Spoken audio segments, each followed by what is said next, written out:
I'm Lauren Borden here at Docklands where this match is to take place. We've got a Boomer Harvey end today, so North Melbourne have decided to honour one of their legends in Brent Harvey, a member of our own ABC Sport team and currently holds the record for the most AFL games of all time. He'll have the southern end here at Docklands Stadium named after him, and they'll keep the northern end as the north end as it is for North Melbourne home games throughout this season. There's a lot in this match. There's a couple of great stories coming from the players that are taking the field today. As I welcome you in, Joel Peterson, to call alongside me. Joel, Lockie Doverson obviously is there as one of the top draft picks for North Melbourne, but a couple of ripping stories as well coming out of the VFL. Yeah, there is, Loz. Good to see you. Of course, Jacob Ware, Corey Durden play their first games for Port Adelaide. A new coach for Port Adelaide in Josh Carr as well after taking over from Ken Hinkley. But a couple of the other first gamers are great stories. So Tom Blamires, who was signed in the supplementary period for North Melbourne only a couple of weeks ago, he was working in Collingwood's commercial team.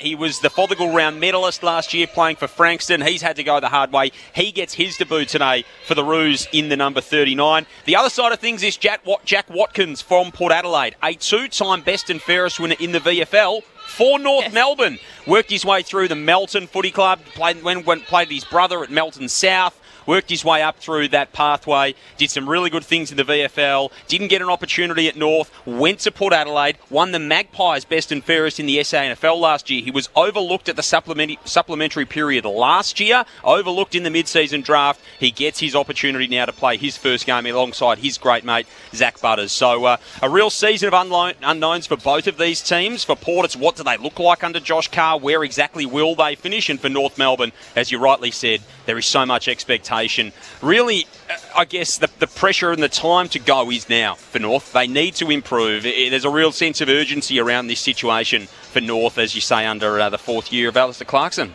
It is, so we'll wait and see what this match will show today, but obviously a long season ahead for both of these two sides to show us what they can produce. Our ABC Sport experts today, backing up after last night, 323 games for the Saints, an AFL Hall of Famer. Nathan Burke, you're back with us again. Yes, you can't keep a good man down, Loz. I'm sorry, I shouldn't have said that, Joel. Hello, Joel. Hello, everybody. Lovely to be here. Roof on, it's quite warm in here. It's quite humid. It's going to be difficult for the players. They're going to get some sticky, slippery fingers. So hopefully the ball skills in the first game for these guys aren't too bad. We saw last night Adelaide took a while to settle down. I think there was about 6 out in the fulls in that first quarter. They were a bit shaky, a bit fumbly. We needed a dollar for every handball that didn't hit its target and hit the ground. So let's hope today that these two sides have prepared themselves a little bit better and we get quite a slick encounter under the roof. And sitting next to Berkey in the back row, former Hawthorn Port Adelaide star Chad Wingard. A big welcome to you for season 2026. Yes, great to be here. I'm actually really keen to see both these teams, actually. I was pretty hot on North Melbourne last year. I thought they were going to go a lot better and looking forward to them improving dramatically this year. And Port Adelaide, like you said, a bit unknown. So both these teams for me are a bit unknown, and I'm really keen to watch how Toddy Marshall kind of finds his feet in the back half. So whether that stays true for the whole game and the whole season is yet to know. But yeah, really keen to see how that goes.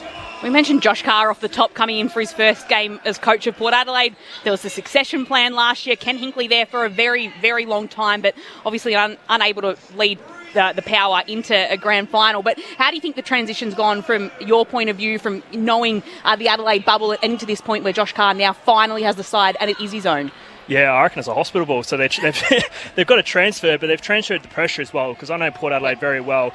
They don't expect that this is a rebuild. They want to make sure that they're going to get up to contending as quick as they can. And just because they've changed the coach, it doesn't change the endeavour of what Port Adelaide are faithful or hoping for. Was Josh an assistant when you were there, Chad? Yes, he was. I believe he was the midfield, either like a player development coach at that point. Early in his coaching career, but what was he like? What's your recollection of how he went about his business? Professional, ultimate professional, like a lot of the guys that are on their list. But the thing for me, they went out and got Ken Hinkley, who wasn't a part of Port Adelaide, and I was actually keen for Port Adelaide to go outside because they've done this with Matty Primus before. We've seen Vossi. It hasn't worked in the past, getting someone that's obviously a cult hero or someone who's at the club, and sometimes it's good to have fresh ideas, but again, time will tell whether Curry's the right man. But again, Ken Hinkley, what he's done for that club and where they were shouldn't be overstated, because he's changed that club for where it was on their knees in Amy Stadium to being a powerhouse and 3 premium finals. I know he didn't quite get there, but where they are now is thanks to him. So he said he'd be a little bit edgy coming out to today to coach his first game. What do you think he's feeling, Berkey, as he takes a side that's his own to the big time for the first time? He will be battling the inner butterflies, which will be as big as seagulls. They'll be huge. And then on the outside, he'll be looking, I'm calm, I've got this under control, no problem at all. So naturally, your first game in charge of this group, absolutely, there will be nerves. Good thing is he's got Stuart Dew there alongside him as well. So Stewie's been there, he's done it before, so to have that sort of experience there sitting right next beside you, that'll be a really big bonus.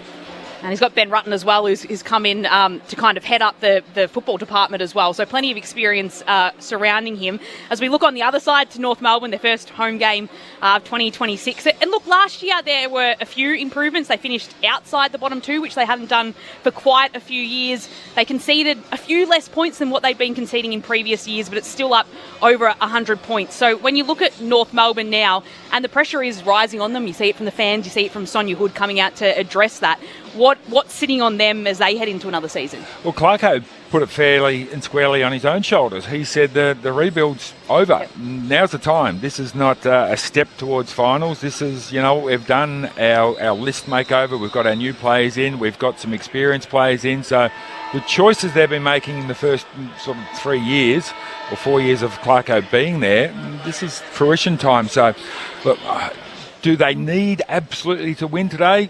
No, they don't, but they need to run Port Adelaide really, really close and have a great showing. So at the very, very least, this has to be close. Do you think they just need to be tougher to play against? Like, as an opposition team last year, you could just cut this team to ribbons in transition. They were really, really poor. Is that one of the markers for them this year? Hopefully. Look, I haven't seen Lockie Doverston play, but looking by the shape of his body, he looks like a Ben Cunnington type of player. He's solid. He's probably borrowed somebody else's shorts, Jack Darling shorts. There's a little bit of Nick Watson about Lockie Doverston. Okay, so keen to see him play because they've brought in some skillful players with Luke Davies-Uniacke and those sort of guys.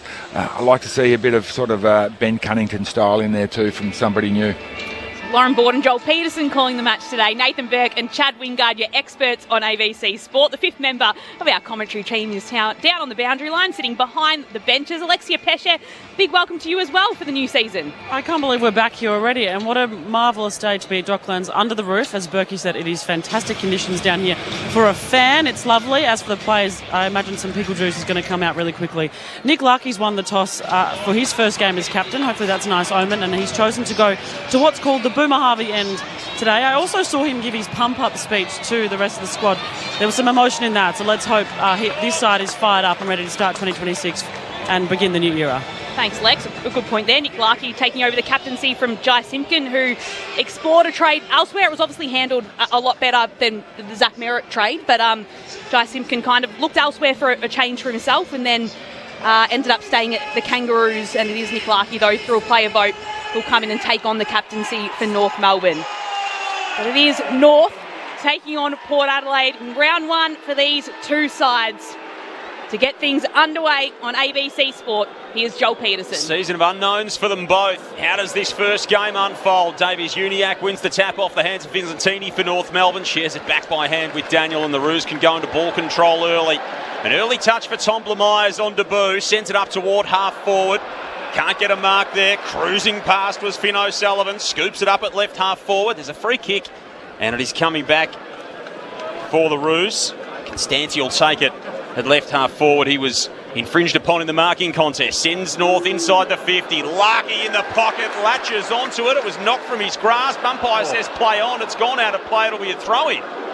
And Nick Larkey can't believe it. He is perplexed as he looks around to the umpire and says, what on earth happened there? Ball will be tossed in, 45 out from the North goal. Fair enough, Joel. It's a chess mark. Got to hang on to those. So ball will be tossed in that Boomer Harvey end, or the Coventry end, when Docklands was first opened 20 years ago or so. Constanti takes the footy, hand passes it away.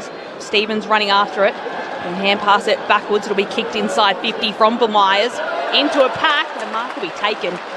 And it's Jones who holds on to it for Port Adelaide deep in defence. Stopped to fix up his boot as well.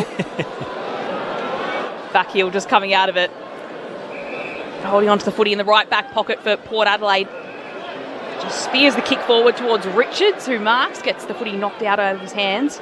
No 50-metre penalty as he takes it former Pie and chips it towards his captain in Rosie. No score yet in the opening minute and a half at Docklands. Jason Horne-Francis charging up the middle of the ground. He started at full forward for Port Adelaide. You know that he's coming with a little bit of an injury concern. There it is. There's the booze. The Bronx cheers early for the former number 1 pick for North Melbourne, who was a want away after one season at Arden Street. Hands it off to Rosie, drives the kick to half forward over the head of Lord, roving out the back, trying to run onto the football. Is Lord, did well. Logue taken without it, wanted the free kick, spills to Georgiades, snap around the corner, 30 out from the Port goal. It was smothered, it works back into traffic. And Blamires has been really busy early. He provides the support for Logue there. Davies Uniacke drives it outside the defensive 50. Larkey rises against Rosie on the edge of the 50. And North can control it here. Stevens, handball out wide. They can build some football up that outer side wing. Larkey marks. Let's go down on the boundary to Lex. To add to that, with the cheers for Jason Horne-Francis, Clarko spoke about it in the press conference and said, I'll leave it to the fans, who left it to the fans, and within the first, 2 minutes, here we are. Yeah, a little louder than I thought, actually, the boos. I wasn't sure they'd be that loud, but Don't forget. he did get out after 1 year, exactly, as Larkey kicks it down to Stevens. He goes inside 50 for North, and it was just not a well-thought-out kick. It goes inside 50, and it's Marshall that marks now in his position in the defensive end for Port Adelaide, coming back from a long-term injury. Didn't play last year, and he's now been sent down to defence. He kicks out to the outer side of the ground. Evans with the kick to right half forward for Port Adelaide. Players chasing after it. Drew's there to pick up and collect early. Hand passes it away. Richards gets onto the footy. He hand passes it to Burne-Jones, who has a snap towards goal. One bounce through for the opener. And it's Port Adelaide on the board with the first goal of the match. And with the first goal of their season as well at Docklands. They're 1 straight 6, leading North Melbourne, who are yet to score. Just 3.5 minutes played in this opening term. It's Sunday footy on ABC Sport. Well, one thing North Melbourne need to do, it's very evident that Port Adelaide are going to use the short pass, the short kick. They've taken 7 uncontested marks, I think it is, already in this game. And so they're going to just chip, maintain possession. Doesn't matter if we go backwards and sideways, as long as we've still got the ball in our hands. So very early, this might be a Josh Carr thing. It might be just the way that the game's unfolded. But if I'm sitting up in the North Melbourne box, I'm going, radio. So there's something that we need to counter. That's the way they want to play. We need to take that away from them. Nathan Burke and Chad Wingard, your experts on ABC Sport from the restart, Port with the first goal of the game. Sheasel's buffeted off it, trying to get it back by hand to Sherry. Daniel sockers it off the ground for the Roos. Tossed aside was McKinlay while he had the football, and North Melbourne wins it back. Here's Simpkin cruising in off the wing, wobbles the kick inside the 50, dropped it into the bucket for Curtis, where only he could access it, and Paul Curtis marks 45 from home. And geez, that wasn't pretty, but it was a good finish. And like I said, I feel pretty privileged to watch my favourite player today in Paul Curtis. I think he's looking like he could have a day out with the backman being very tall for Port Adelaide. Can he be the one that can kind of score for him? Because like I said, Port Adelaide have won 2 intercept marks already, and you see Toddy Marshall and Lockie Jones. So here he goes, lines up from 45. Goalless in just 3 of his 19 games last season, Paul Curtis. On the left boot, he hung that one out to the right and missed it. Minor score, the first score for North. They are 1 behind. Port 1 straight, 5 gone opening term. Sunday footy on ABC Sport. Logan Evans with the kick-in duties for Port Adelaide. Chooses to use the broadcast side of the ground and drop it there for Farrell, who'll go long, right down the wing, moving the ball quickly here, Port Adelaide. He puts it out of the back for Lord and needs him to run onto it. But in the end, Comben gets there first. 2:30s going at it. Comben wins it, hand passes to Parker, hand pass to Pink, who flicks it back to Sherry, who hand passes back to Parker, who then retreats with a short stabbing kick to Caleb Daniel. Back in defensive 50 for North Melbourne. And you'll flare it and switch it to the other side of the ground, across to Stevens, who chips it out to left half back. And it's O'Sullivan who'll mark. Youngster in his 2nd season of AFL football, just chips it towards Sheasel, vice captain of North Melbourne. Moves the footy right down into the centre of Docklands, and it's Stevens who's run all the way there to take a mark, and now he'll hold on to it. Not sure where to go now. The Roos are down by 5 points early stages of the first term. Stevens eases his left foot kick to left half forward. O'Sullivan's continued to just burn his way up the ground. He runs across the 50 and slides into mark 55 from home at left half forward. Gets onto his right peg. The set-up kick. Zerha! streams out from full forward, latches onto a 35 from home. He's dead in front. Lovely kick there by, I think it's O'Sullivan over there. A couple of little blocks just on top of the goal square, allowed Zerha to get free. Good hard lead down the corridor and good extended grab. So hopefully he can get himself on the board early because he's very much a confidence player. 38 goals last season for Cam Zerha. Comes in here, and that won't do the confidence any world of good, Berkey, because he's missed it to the left. 2 behinds the Roos. Caught 1 straight 6. 7 played opening term. He should have done better than that. When you're one of the senior players in that forward line, you really need to. Yeah. Todd Marshall with a thumping kick outside of defence to a contest. Combat front position. He had Pink right behind him. Ball spills to ground. It's picked up by Sherry, who hand passes it to Parker, then gets the hand pass back to Sherry. Put a hand pass out looking for Davies Uniac, but it was picked up by Byzantine, who in the end spilled it. But McKinlay picked it up and just scrubs kicked all the way to left half forward for Port Adelaide. Picked up by Butters, and he'll put a centering ball right to centre half forward. Mark's taken by Bergman. He hand passes it to Horn Francis, who dodges and weaves around Trembath and then places a beautiful kick inside forward 50 towards Georgiades. And the umpire's found the free kick for a push in the back. And it'll be a set shot at goal for the Power. They've been pretty impressive by foot, both teams. I feel like there's been a couple there with just short, sharp, and not quite the best kick, but I feel like they're just using the ball, changing angles. Like, it's actually, I wouldn't have thought that North Melbourne or Port Adelaide would be a team that would be impressed with kicking. And straight out of the blocks, they've changed angles. They've got to the fat side, both teams, and they're accessing where, I suppose, the space is. And they've opened up, that Butters kick there just opened up the whole 50. And that's how you get access to the whole 50 and you get a lead up. So it's very impressive early on. 7 minutes into the season, Zach Butters has already found himself in a scrap loss. It started in Feb, didn't it, in the State of Origin? Yes, true. It actually feels a bit slow, to be perfectly honest.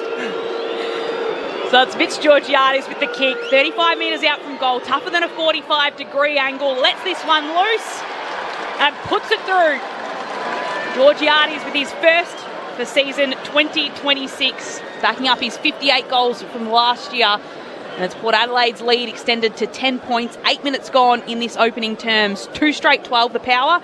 North Melbourne just the 2 behinds. It's Sunday afternoon footy on ABC Sport. Your experts Nathan Burke and Chad Wingard.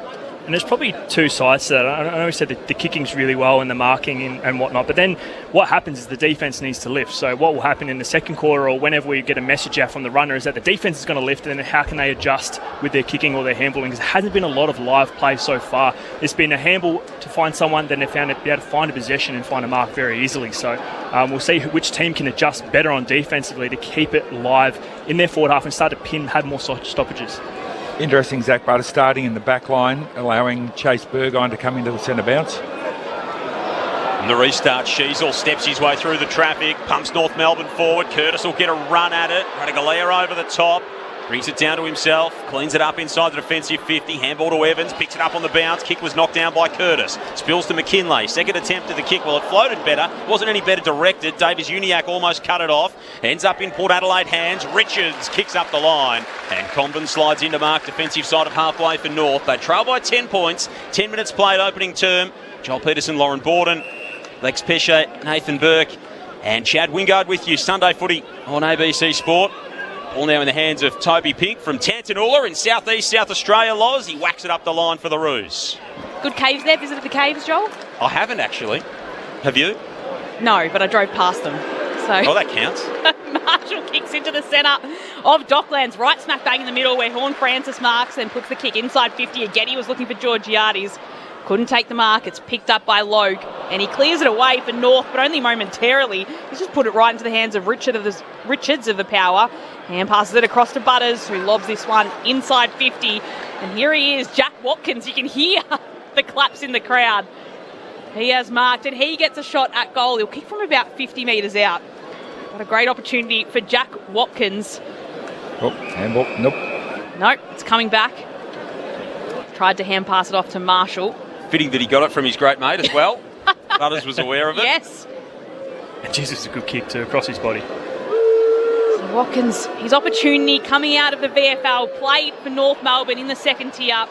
He pushes this one right across the face of the goals, and it's punched out.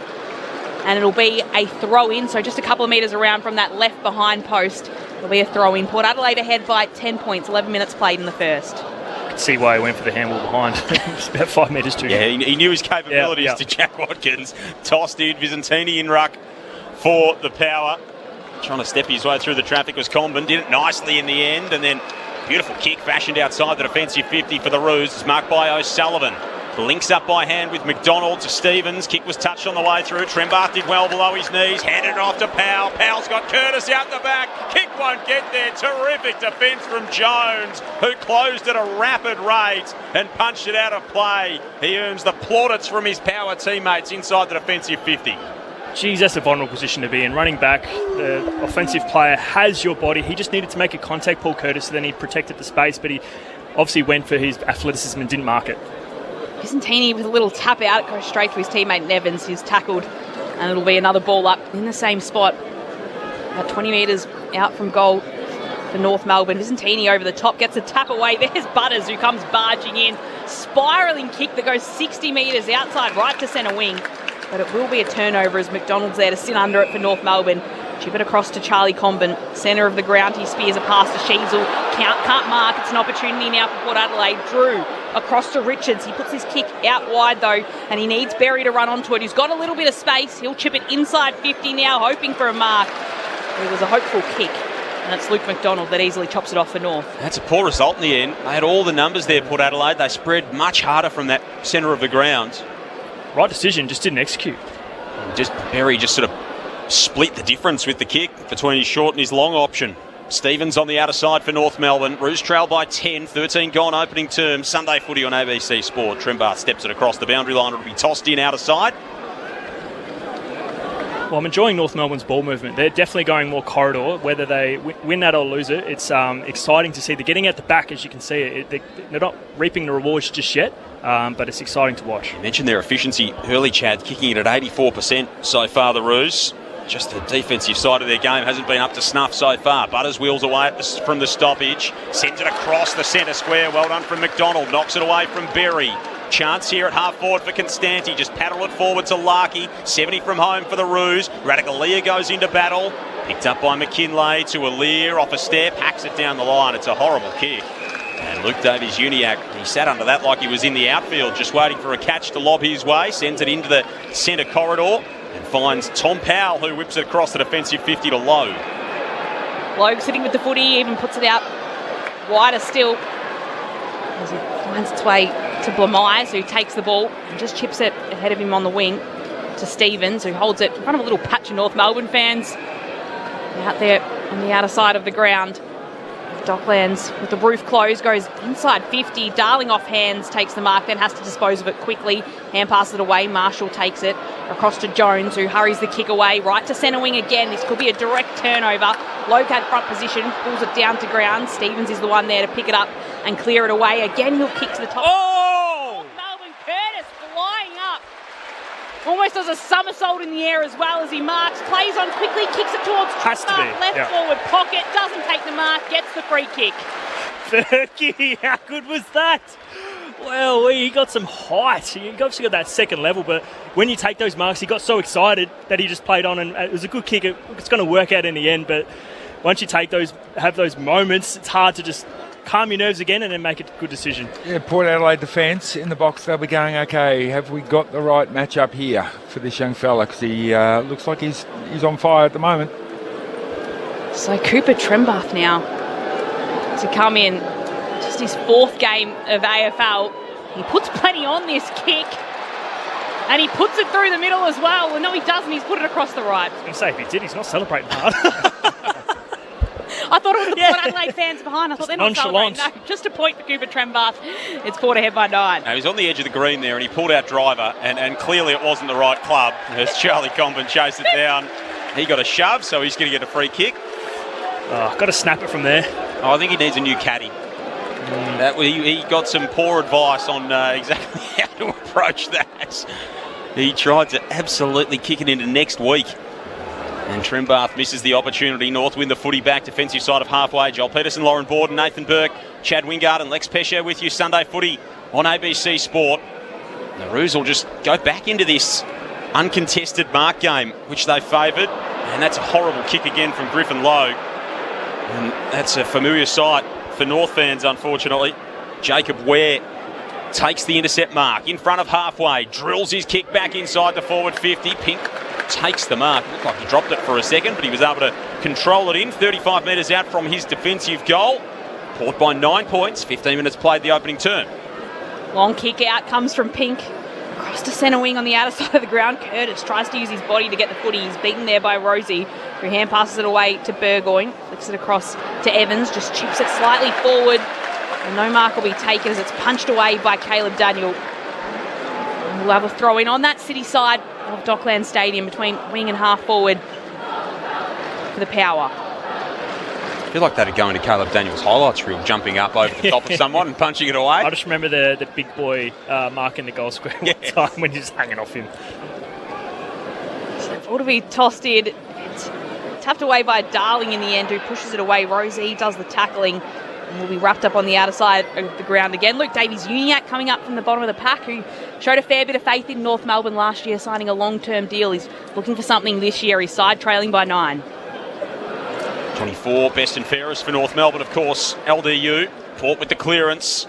Watkins, inside 50. Rising up was Horne-Francis. Pink belts it away from him. Ball goes back into dispute. Bergman out near the boundary line. He stepped across. And it'll be tossed back into play at the junction of the 50 and the boundary as Jason Horne-Francis continues to hear it from the locals. Sure, that won't get tiresome throughout the course of the afternoon for everyone involved. North have taken 30 marks to Port Adelaide 17 early in this game. We're 18 minutes into this first term. And it's the Power by 9 with the only 2 goals of the contest thus far. Darling doing the ruck work inside the defensive half for North Melbourne. Pink's handball to Davies-Uniacke, flips it up over his head. Sheasel inside the defensive 50, kicks to the centre. It's a 2-on-1 favouring Port. And Radigaleo is strong in defence. Reached over the top of Larkey to pluck it. He chips it short now to Watkins. Watkins to the edge of the 50. He was looking for Richards. Bounced back his way.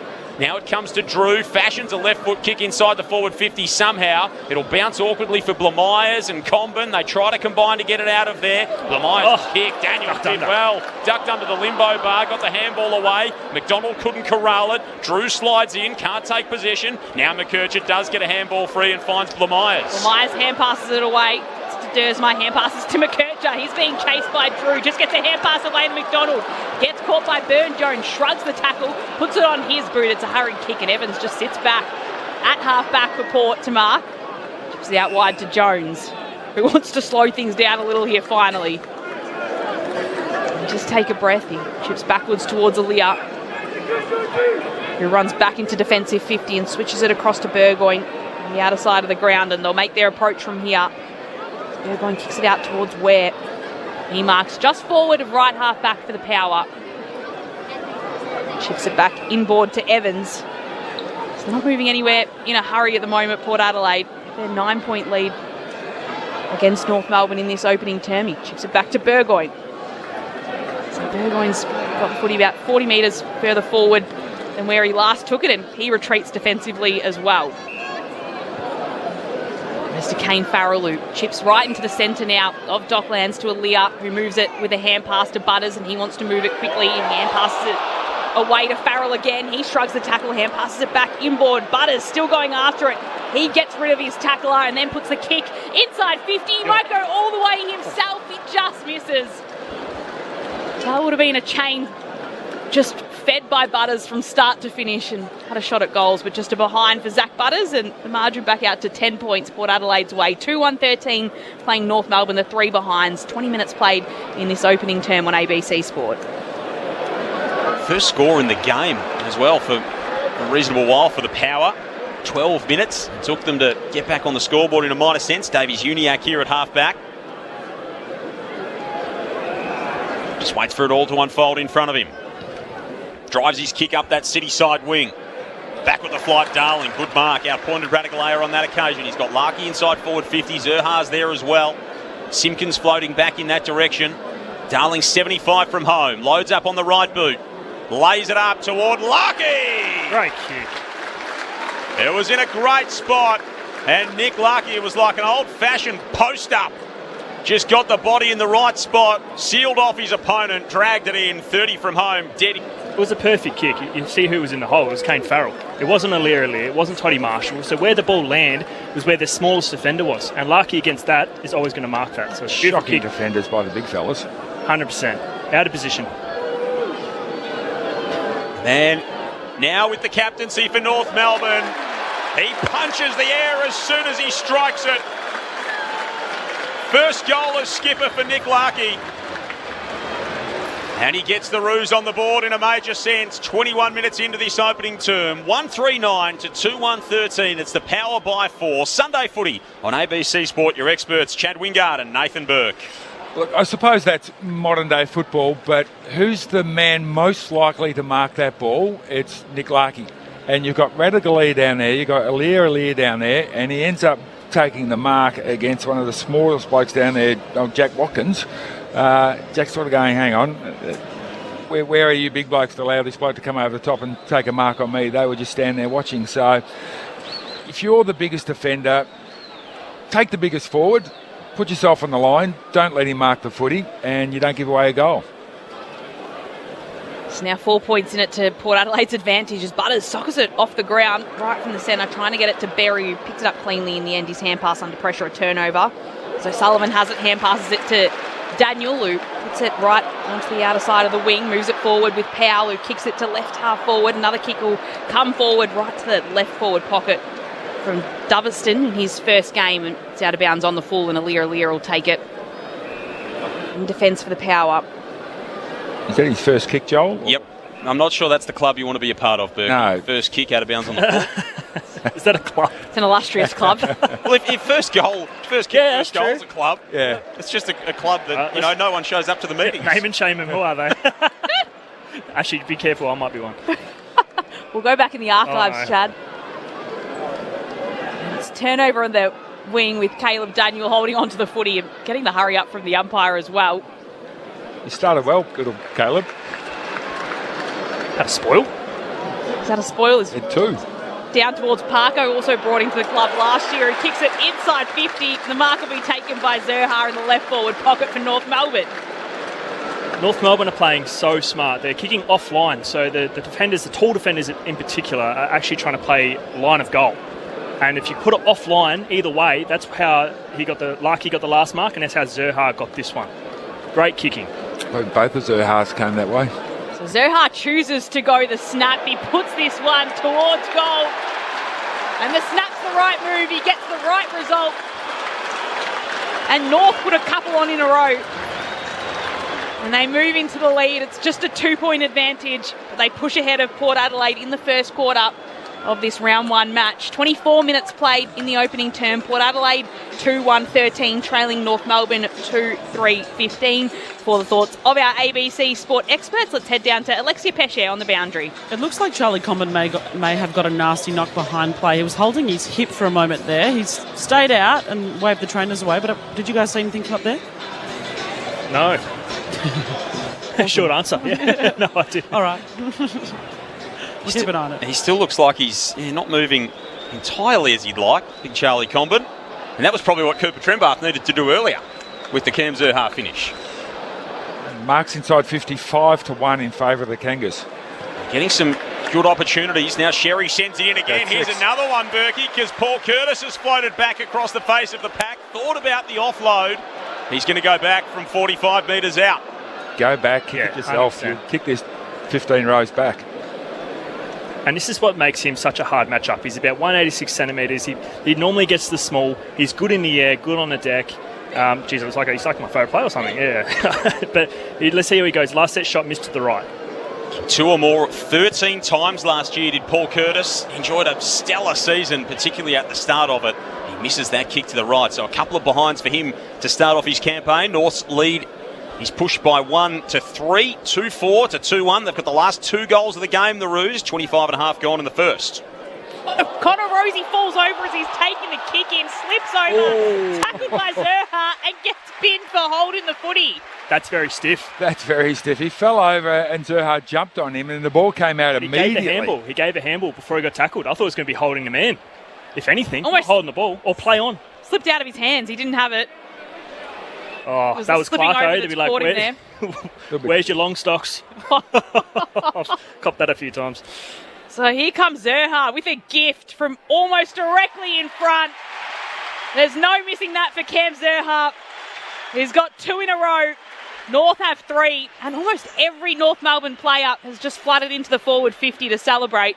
They are ahead by 9 points in this match. It was Port Adelaide by as much as 10 a little earlier on in this quarter, but now it's the home side ahead by 9. 3-4-22 North Melbourne, Port Adelaide 2-1-13. Well, it's a bit of a gift. I reckon he got that little tiny handball out before Zerha got to him there, so pretty stiff. There's nothing to say that the next player into that contest might have been a North Melbourne player, and they might have, definitely got a handball away. So stiff there. Got to move on, though. Got to move on. If everyone makes mistakes, obviously he's a senior player, all Australian captain. He'll move on pretty quickly. Everyone got around him. They know it's just one mistake. Being deployed across halfback is Connor Rosie. So half a minute remaining in this opening term. North have got 3 on the bounce after Port kicked the first 2 of the game. Bergman extracts it for the power, hands it off to Butters, who again delivers perfectly inside the 50. And it's Lord who's marked right on the edge of the arc at right half forward. He's insane. He's pretty keen to have a shot. He's pointed at the goals. He's turned his back. He's a lot of gesturing. He looks like he's in air traffic control, Berkey. He's trying to land a 7-3-7 and have a shot on goal. Take you 30 seconds. There he goes. And the siren goes. I think he knew how long to go because he's playing the game there, Ollie Lord. Umpire wanders over and has a conversation with him, and he's still gesturing. He's still trying to work out exactly where the runway is. He's got to come towards us if he's going to arc around on the right. So Ollie Lord to narrow the gap heading into quarter time. He strikes it from outside the 50. It is on the way, and his kick is wayward. He'll need to go back to flight school. 3-4-22 at quarter time, North Melbourne. The Power 2-2-14. Power kicked the first 2 of the game. North closed with the last 3 of the opening term, and they lead it by 8 at quarter time. A goal to Burn-Jones, a goal to Georgiades for Port Adelaide. North Melbourne's first through Nick Larkey. Their next 2 came through Cam Zerha, the second in somewhat questionable circumstances, but it's handed North an 8-point lead at the end of 1. So the opening term for both of these 2 sides' seasons is in the books. A lot to prove for North Melbourne and Port Adelaide across the year as they start off their match under the roof of Docklands. It is North Melbourne ahead by 8 points the second quarter. Still to come. This is Sunday afternoon footy on ABC Sport. Hi, it's Mackenzie Arnold. I'm Caitlin Ford. It's Alana Kennedy. Hi, I'm Claire Hunt from the Matildas. Get behind the Tillies with ABC Sport for the AFC Women's Asian Cup Australia 2026. Live and ad-free on ABC Listen. This is the 2026 AFL Premiership season with ABC Sport. Evans with the kick to right half forward for Port Adelaide. He's chasing after it. Drew's there to pick up and collect early. Hand passes it away. Richards gets onto the footy. He hand passes it to Burn-Jones, who has a snap towards goal. One bounce through for the opener. Mark's taken by Bergman. He hand passes it to Horn Francis, who dodges and weaves around Trembath and then places a beautiful kick inside forward 50 towards Georgiades. And the umpire's found the free kick for a push in the back. So it's Fitz Georgiades with the kick, 35 metres out from goal, tougher than a 45-degree angle, lets this one loose and puts it through. Back with the flight, Darling. Good mark. Outpointed Radicalayer on that occasion. He's got Larkey inside forward 50. Zerha's there as well. Simpkins floating back in that direction. Darling 75 from home. Loads up on the right boot. Lays it up toward Larkey. Great kick. Now with the captaincy for North Melbourne. He punches the air as soon as he strikes it. Connor Rosie falls over as he's taking the kick in, slips over, tackled by Zerha and gets pinned for holding the footy. That's very stiff. So here comes Zerha with a gift from almost directly in front. There's no missing that for Cam Zerha. He's got 2 in a row. The AFL on ABC Sport. On radio. ABC Sport Digital Radio. And ABC Listen. There are the goals from the opening term here at Docklands, with Port Adelaide kicking the first couple to start their season. They got out to as much as a 10-point lead. And then it was North Melbourne from that point onwards with the final 3 goals of the first term to lead by 8 points at quarter time. Josh Carr in his first outing as Port Adelaide coach is just in the middle of the ground at the moment, heading out to each of the line groups and now waiting to address the team in his first address as senior coach of this side. But it is North Melbourne ahead by 8 points. Lauren Borden, Joel Peterson calling the action. Your ABC sport experts, Nathan Burke and Chad Wingard, with Alexia Pesce on the boundary for us as we turn to you, Chad and Berkey, for your thoughts on the opening quarter for both these two sides. I think it's been a pretty good match, to be honest. I think it's been a bit of like a chess match at the moment. They started slow. I mean, in terms of their ball movement, they started a bit of a kick and catch. And what I love about both teams is that they're kicking really well and they're changing angles, and when they go inside forward 50 they are getting marks. I mean, you've had 6 marks in the first quarter for North Melbourne. They probably almost should be up by a little bit more, Berkey, if they just converted the easy ones. But I'm excited by the way and the type of brand that both teams are playing. I'm pretty keen to see how it goes when the defence kind of lifts from both sides. And another point that I want to point out is that Butters, geez, he's been special. I mean, he's only had the 9 disposals, but each time he's touched the ball, you can just see the way he sees the game is far superior than anyone else out there. He's a typical A+ grader at this standpoint in his career, and that goal he almost created out of nothing. He's been pretty special. But if you're North Melbourne fans, I think you're pretty happy with what you see, especially with their ball movement compared to what you've seen last year. They're getting outside the free side of the ground, the open side of the ground, a lot better, and now going through the corridor. But again, it's just a couple wayward kicks, but I think both sides will be pretty happy where they're at the moment. It's anyone's game, and they're still both playing their type of brand. What do you think, Berkey? You're a little bit more rose-coloured glasses I am. than me, Chad.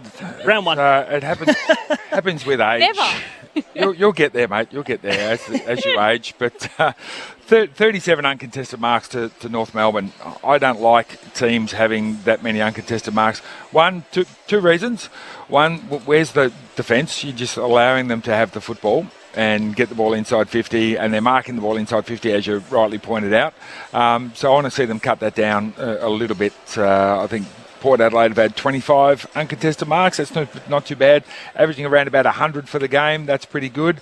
If you're overdoing that, well then, are you going backwards and sideways a little bit too often? So I want to see Port Adelaide just shorten that leg rope a little bit, force North Melbourne to kick the ball long, because you do have big, tall defenders down here. They shouldn't be able to mark the footy. Your game plan should be, let's make them bomb the ball long, because we're taller than all of their forwards, so let's bring the ball to ground, and we've got some good small players down there, can run the ball back out again. The other area where Port Adelaide are getting beaten is centre bounces. 5-1 clearances in favour of North Melbourne.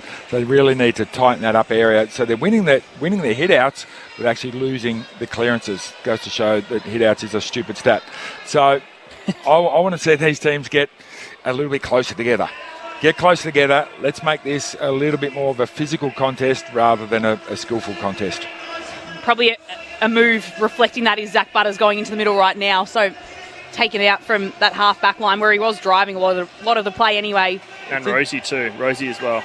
Yeah, it's interesting. Sort of Rosie spent most of the time on the back line. Butters spent a fair bit at the early part of the game in the half-forward line, went in the half-back line. He drifted through the middle of the ground. Again, old school, but get your best players where the ball is. So North Melbourne now ahead at quarter time by 8 points. It's round 1 at Docklands Stadium. A beautiful day outside in Melbourne. Of course, the roof closed in Docklands, which has made it quite warm inside here, and a smallish crowd. Probably reasonable for North Melbourne playing Port Adelaide and an interstate side, but smallish for some of the other tenants at Docklands as play gets underway in the middle. Simpkin tries to pull out the footy.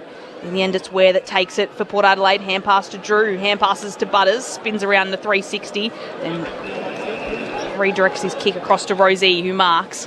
And will just dab his kick to Farrell, who marks at centre half forward for Port Adelaide. He's got the leg from here, Loss. It's a good if he wants to take it on.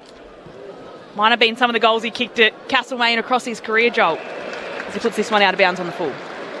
He is a prodigious kick of the football, is young Kane Farrell. Clearly a bit too unselfish, just lobbed it out on the full. Too unselfish to give it back to the opposition. Exactly. He's just sort of trying to share the footy around. Comben brings it back in, kicks it to the top of the defensive 50. Offhands Richards to Drew inside the arc. And now Todd. In fact, it's not Todd Marshall. leading up at the football is Jack Whitlock, who's also got that string bean sort of physique. His brother Matt, of course, is on North Melbourne's list. The Shepparton product, he's got it 45 from home on a slight angle. It was a well-timed lead then. There was a bit of a scramble around about the half-back flank, but he just took off at exactly the right time and took a good chest mark, so good forward craft. North traded up for Matt. Port sat back in the draft a couple of years ago and took Jack. He kicked 4 goals last year in his sparing opportunities at the end of the season. Comes in here and strikes that beautifully. Whitlock's got that set shot routine on lock early in this one. And he drags the power back to only 2 in arrears. 3-2-20. Port Adelaide, North Melbourne 3-4-22. 2 played, second quarter, Sunday footy on ABC Sport. It's like Quinton Lynch type of kick there. That high leg went. That was a beautiful full forward kick. And as we spoke about North Melbourne with their ball movement, they went. We spoke about them going corridor, Berkey. That kick out there from out in the full went too central for me. So as soon as they spoiled that, it became in play for that whole forward. You talk about that lead was perfect timing, but where they entered inside the forward 50 was dead on centre half forward. So that's where they've got to be careful with their ball movement when it comes to long down the line. They do need to kick wider coming out of their D50, as you just said. And that's why Port need to force them to kick the ball long down the line. For the first quarter, that would have been 3 short passes out to that point. But because they shut down the short, kicked it long, get the ball back, inside 50, simple game, this. Let's put our shoes on, let's get out there. We do overcomplicate it sometimes. Back in the middle now as Sheasel takes it, hand passes it away to McDonald, who then propels North Melbourne forward and right into forward 50. Double-fisted punch comes from Radagalea, who pushes it out wide across to McKinlay, who chips a kick into the centre of Dockland Stadium. And burial mark, and kick out wide to left half forward now, where Drew has the footy. Just a little chip kick, a little too short for Georgiades in the end, who's in a battle with Logue. They both see it out of bounds. We want the free kick, but it'll be a ball inside 50, about 40 metres out from Port Adelaide's goal. It's a bad miss by Drew. They should be having a shot for goal from 45 metres out. One of those ones there off the boot of Logue that would have been a lasso free kick if it was between the arcs. It was just inside the arc, so nothing there as the ball's tossed back in, and Sheasel lays over the top of things for the Roos. And we'll have it tossed up inside forward 50 for Port Adelaide in this second term. Taken away at the stoppage. McKercher had a play at it. Spills to Butters, who just keeps motoring it half forward, hands it back to Aaliyah, who lays it off inside the 50. Pink battling with Whitlock, picked up by Logue. Over the top, handball to Stevens, set him an awful task. He was grabbed immediately by Jace Burgoyne, and we'll have a ball up right half forward for the Power. 55 out, they trail by 2, 4 gone, second term on ABC Sport. You've asked the physicality. I think Port Adelaide's listened. They'll definitely bring it in this quarter. Sherry picks it out from the ruck, hand pass to Sheasel, hand pass to Stevens. His kick smothered by Connor Rosie, and it forces a ball inside forward 50 for his Power side. North Melbourne ahead by 2 points in the second quarter of this contest.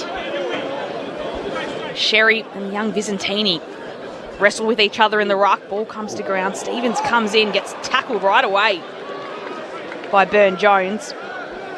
Rosie very lucky there to not infringe on the ruck contest. I thought he almost touched it before the ruckman.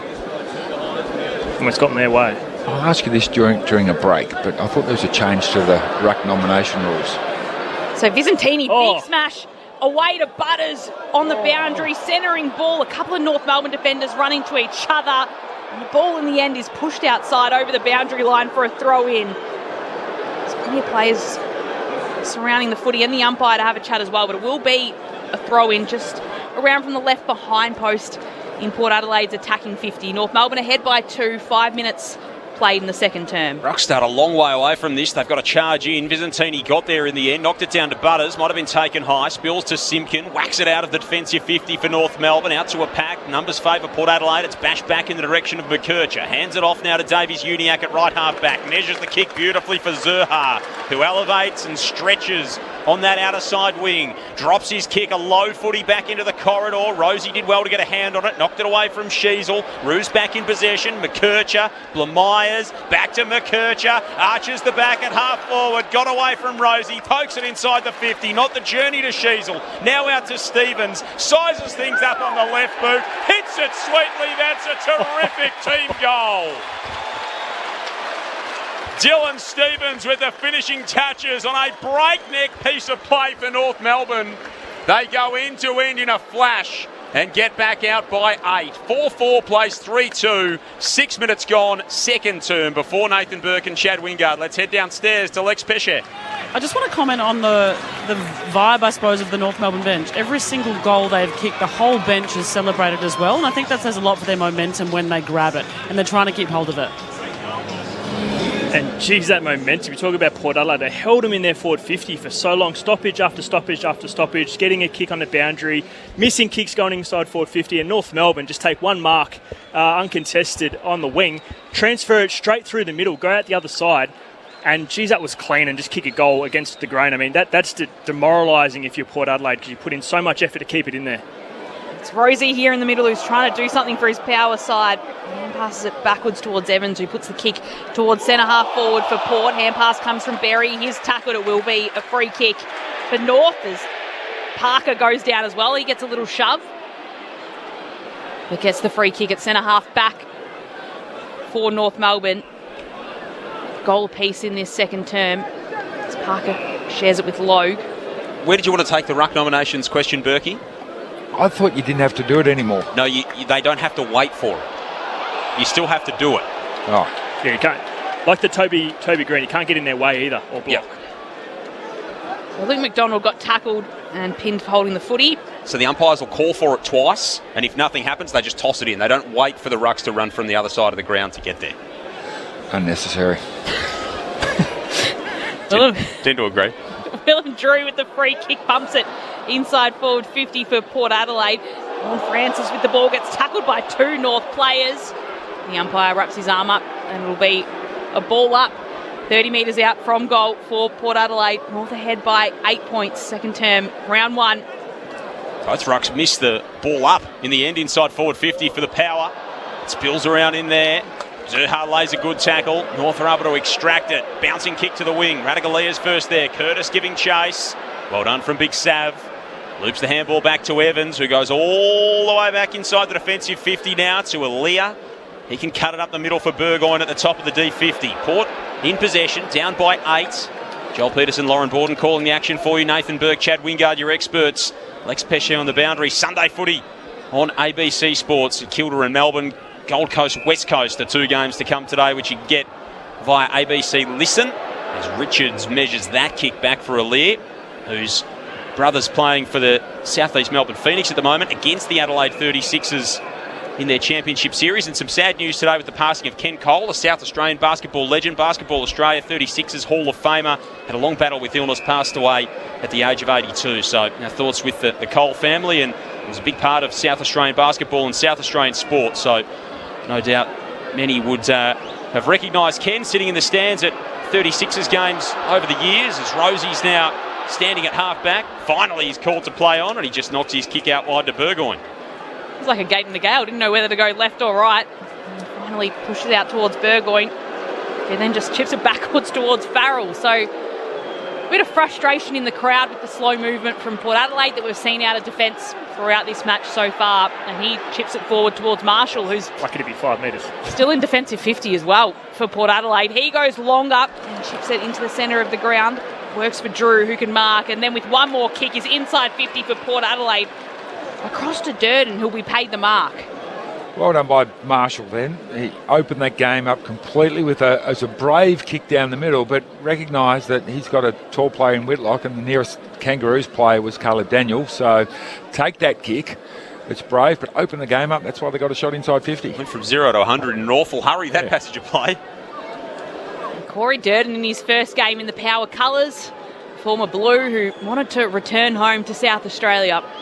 Ended up getting his wish, and now has a chance to get on the board for Port Adelaide. It's from directly in front. He puts his kick towards goal and he's put it offline as well, just to the left-hand side. So minus score for Durden. And it means North's lead is just cut back by 1 to 7 points. 10 minutes played in this second term. Sunday afternoon footy on ABC Sport. Corey Durden's brother Sam was drafted by North Melbourne out of Central District. Played a few games for the Roos before going to the Blues. And now Durden coming from the Blues to go back to the Power. North in possession. Pink the target of the kick, and Farrell's across to punch it out of play. It'll be tossed back in on the outer side. 11 gone, second term. North 4-4, Power 3-3. It was North Melbourne last year, 5-1-17 in 16th. They are 22-108 since 2020. Alistair Clarkson coaching them for 4 years, 3-3-5 wins in his tenure at Arden Street. Simkin roves it off the pack. Dragged down by Berry, got his handball away to Pink. Pink kicks up the line on the outer side. Trimbath worked under it by Aaliyah, and it's going to be illegally.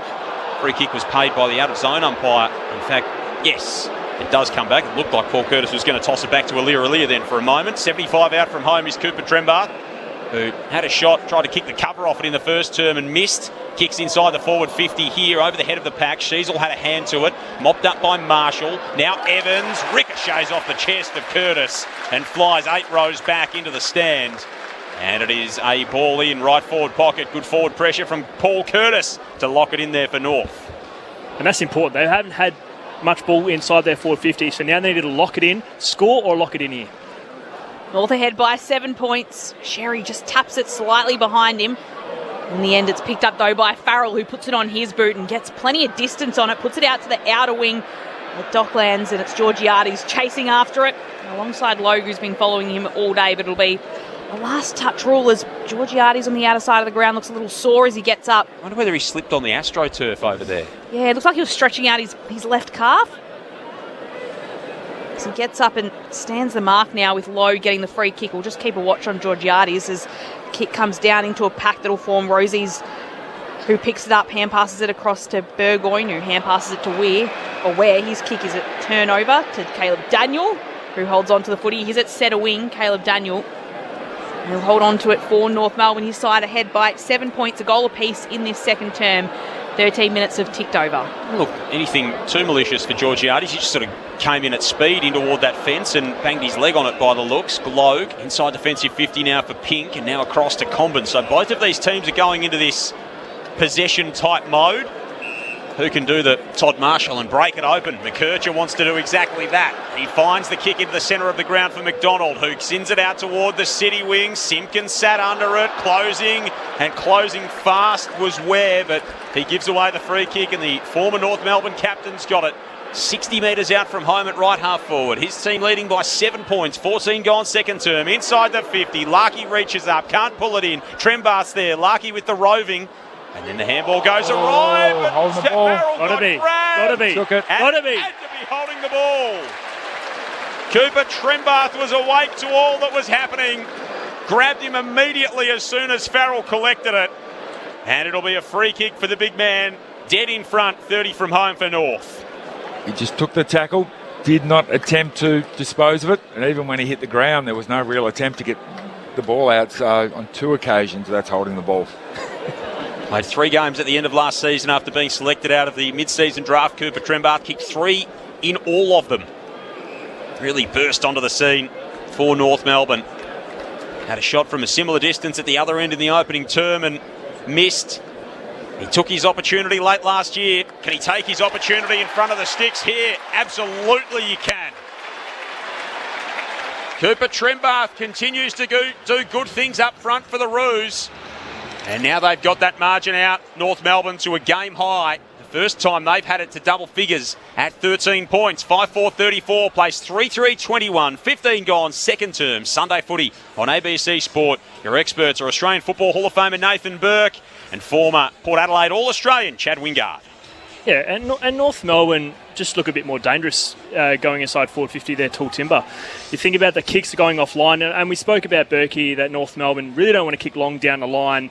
And it's really evident, even in their forward 50, they're kicking offline, kicking more central, or kicking wider they don't want to put it on Aliir or Rudder either, because, like I said, it's working for them. They're getting shots on goal. They've had 6 marks in their forward first quarter, and now they've had their first this quarter as well. So it's working at the moment. Let's see how they go.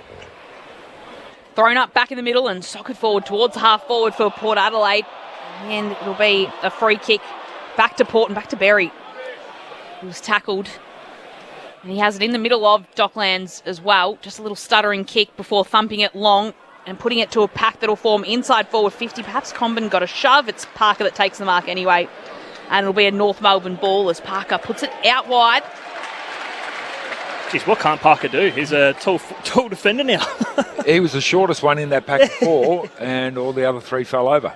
Hit up Tom Blamires at left half back, who puts it forward for Darling, who rolled around on the ground desperately trying to get the footy. In the end, it just gets ripped off him, and Butters has it. Hand passes it across to McKinlay, puts it on his booth. This will be a spiralling kick back inside 50 for Port Adelaide, and Horn Francis just chases after it, grabs it, and goes right over the line for a boundary throwing inside forward 50 for Port. Just a little signifier of how this game's been played. So North Melbourne's taken 53 marks, Port Adelaide's taken 46. Each team's laid 15 tackles. It's been pretty wide open for both of them. North kicking the footy at nearly 80% so far in this game. And they lead by 13 points inside the defensive 50 here. Stevens picks it off the pack, kicks outside and finds Trembath, who worked his way in front of Burgoyne and pulls in a powerful mark between the wing and half-back. Overlap run to Stevens. Went to school in Adelaide, grew up in Mildura, went to the Swans, and now in North colours after being picked out of Norwood in the SANFL. Kick to half forward. Well done from Constanti to win the footy back after it went amiss. And then Stevens was the target of the overlap run again. His kick to half forward marked by Jones, who comes to Evans. Evans, nice kick inside the defensive 50. Georgiades marks a long way from home. He's sitting back in defensive 50 for the power. Kicks it out wide towards Jacob Ware. He's holding onto the ball again at that half back line, and again he's a little unsure of what to do with it, so holds onto it for quite a long time before putting it right down the wing, and it's at the back. It might work well here for Horn Francis, who sat at the back, then got tackled by Toby Pink. Ball spills out. North Melbourne ball via Parker, who has it, chips backwards towards Darling. He's in the defensive 50 for North Melbourne, and he's just going to thump it on his boot and put it right down that city wing of Docklands Stadium, and it's a good mark by Sherry, who stands up in the pack and marks, and he'll hold on to it at centre wing for North. Big man played Origin a couple of weeks ago. Moved. He thought about the helmet connection. He does indeed go to Daniel. So Sherry to Daniel, inside forward 50, looking for Larky. Radigalea reaches across and belts it out of play. There's a little bit lucky there. Sherry shaped a handball, and the player on the mark took off. Yep. Could have quite easily been called for breaching the stand rule. We've seen, of course, those paid over the last little while with the new interpretation there. Another boundary throw-in falls short. Sherry and Lord this time giving the umpire plenty of room to work with. Ware bangs out a defence for the power and kicks it to Burn Jones, who kicked the first goal of the game. A couple of players run through the mark there, and it will be 50. No, it was after he took the mark that he just threw him to the deck. It was unnecessary. So Burn Jones will be marched forward by Eleni T. Pops his kick to half forward now for Bergman, who marks right on the front edge of the square for the Power. They trail by 13 points, 19 played second term. Bergman loads up and goes bang! Miles Bergman with an absolute cannon from inside the centre square. He gets Port Adelaide's fourth of the game and his first of the new season. 4-3-27. North Melbourne 5-4-34. Nearly 20 minutes played in this second term. Sunday footy on ABC Sport. And Caleb Daniel, he's come to the bench now. I expect him to get an earful. Honestly, that frustrates me as a coach. You've defended so well. You've got the momentum back on. You've actually, Port Adelaide have kind of owned this quarter, but you haven't owned it on the scoreboard. And you give away an undisciplined free 50 just from pure frustration, and they get a goal on the back of it. That is absolutely not on for a senior player. And you can't allow to just give a 50 at that point of the ground. Very frustrating and undisciplined from Caleb Daniel there. Let's head down to Lex Pesce on the boundary. He does look pretty flat, Chad. He's put his head down, so he's heard you. Wait till Clarko gets on the phone. He might put his head down and pretend he doesn't hear the phone ring. As back in the middle. It's a free kick that's come out of the ruck contest. He's got the phone on Do Not Disturb. He's screening that call. The little half moon's on. Yep. Butters takes it, hand passes it across to Rosie. This is a long kick inside 50 again for Port Adelaide. They're pushing here. Georgiades close, can't hold on to the mark. It'll just bobble its way over the boundary line for a throw-in. A couple of metres around from the right behind post. Port Adelaide pushing in this last little period of this quarter. Just ticking into red time. 20 minutes played in the second term. North ahead by 7 points. Ball is tossed in. Sherry from position, pushes it down. It's Parker that takes it. He's absolutely mobbed by 3 power players. Taken to ground, called play on. Sheasel has a hand pass and he just flicks it away, and it's a throw-in from exactly the same position as we just had it. So North Melbourne ahead by 7 points, deep inside, forward 50 for Port Adelaide. I reckon he's a bit lucky there. Yeah, kind of tackle into Corey Durden to his new fan base. There's an absolute pile driver on Luke Parker. Ball tossed in. Again, the rucks are a long way away from it. Lord fashioned Sherry under the footy, ended up sprawled flat on his face, did Tristan Sherry. Sheasel will get it out of there for North Melbourne. Clearing kick. Larky back with the flight off the hands of Darling. Spills down to Radigalea. Marshall, an awkward one around the corner. Kicks to a 1-on-2. Burn-Jones did enough to break the 50-50, and then Georgiades is tackled across the boundary line by Stevens. It'll be tossed back in. That's a great fight there by Burn-Jones. I mean, he was outnumbered, outpositioned, I would say, and just to get that, that's a huge win. Had a contract at the end of the year, Darcy Burn-Jones. 7-point deficit here for the Power. 2 goals apiece here in this second term. Joel Peterson, Lauren Borden calling the action for you. Nathan Burke, Chad Wingard, your experts. Lex Pesce on the boundary as Sherry knocks it down to Bergman, then tackles him. The Rucks will do it again at right half forward for the Power. This time Horn Francis and Sherry get up close and personal. Bounces around in the stoppage. O'Sullivan off to Powell. Jams his kick down the line, the South Australian. Darling's onto it. Paddled it out in front of himself. Couldn't run back onto the footy. And it'll be tossed back in between the wing and left half forward for the Roos. North Melbourne ahead by 7 points. Alistair Clarkson said during the week that they want to be playing finals in the next couple of years or so.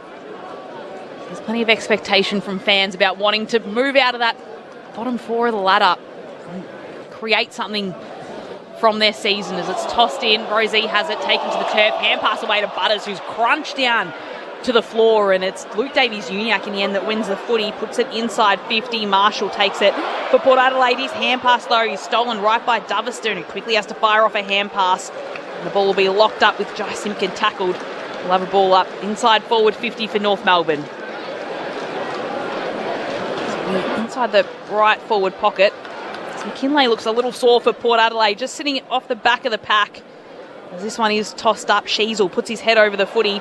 And I think he got pushed by Zerha, his own teammate, which allowed Rosie in there to clear the footy away for Port Adelaide. Gets it to left half back for Port. It'll be coming back his way here, though, as Comben has the ball. Shares it away with Stevens, who takes the footy, is tackled down to the ground. Burn-Jones brings him down, and then Rosie will pick it up again. Hand passes it across to Evans. Flicks it to Drew, who leaves the footy behind and then has to go back for it. Tried to hand pass it away. Comben picks it up. He just shoves it inside forward 50, and he's put it right down in the the race. change rooms. Gone down the ambulance race on the outer side of the ground, so someone will have to go and collect that. As North Melbourne are ahead by 7 points, 24 minutes played in the second term. Oh, someone's found it and they haven't made the distance, but it's gradually making its way back onto the ground, the yellow Sharon. It was down in the goods lift. Oh, we're never seeing that again. He had it at full extension there as well, did Charlie Comben, when he reeled that ball in and then just dropped it on his boot from a great height. That kick just cleared Sheasel from Marshall to find Rosie. His kick to half forward bounces through the hands there of Logue. That's an awful mistake. Falls to the arms of Whitlock. He goes over the top and put it in reverse, but it's gone through. I think it was touched. Might have been touched on the way through as well. Yep, umpire's called it touched off the boot. The kick from Whitlock was touched. It bounced on the line, bounced backward over Miles Bergman's head. Umpire's call is touched as this one has gone through for a score. But it was touched off the boot. The umpire signalled play on as soon as it went through, so I don't know why we're looking at the goals. Here we go. This touched here. Absolutely. Dylan Stevens, who's had a really good start to this game, gets a hand on that from the smother. And that might explain why it took such a bizarre bounce when it finally got to the goal line. Of course, the umpire's call was that it was touched, so it would need to be incontrovertible evidence to the contrary to overturn it. Review complete. Looking at this angle, we can see the ball is touched by the left hand of the North Melbourne defender prior to crossing the goal line. So it's good stuff from Dylan Stevens to get the smother there. He's had 14 disposals, 372 metres gained, and kicked a goal for North Melbourne thus far. So that minor score off the boot of Jack Whitlock narrows the gap to just 6 points. 5-4 plays 4-4. North have kicked 2 straight in this term. The Power have kicked 2 goals too. Parker anxiously just waiting to get the footy back there, takes a bounce and then kicks it out as far as he can from defence. It'll work for Luke Davies-Uniacke, who has it hand pass to Sheasel, does well to flick it away as he slips on the Dockland surface across to Bergman, who is tackled. And it will be a free kick going to Dylan Stevens, who has it and pushes it across to Sheasel, about a 20-metre kick, and he has it just backwards of the Port Adelaide bench.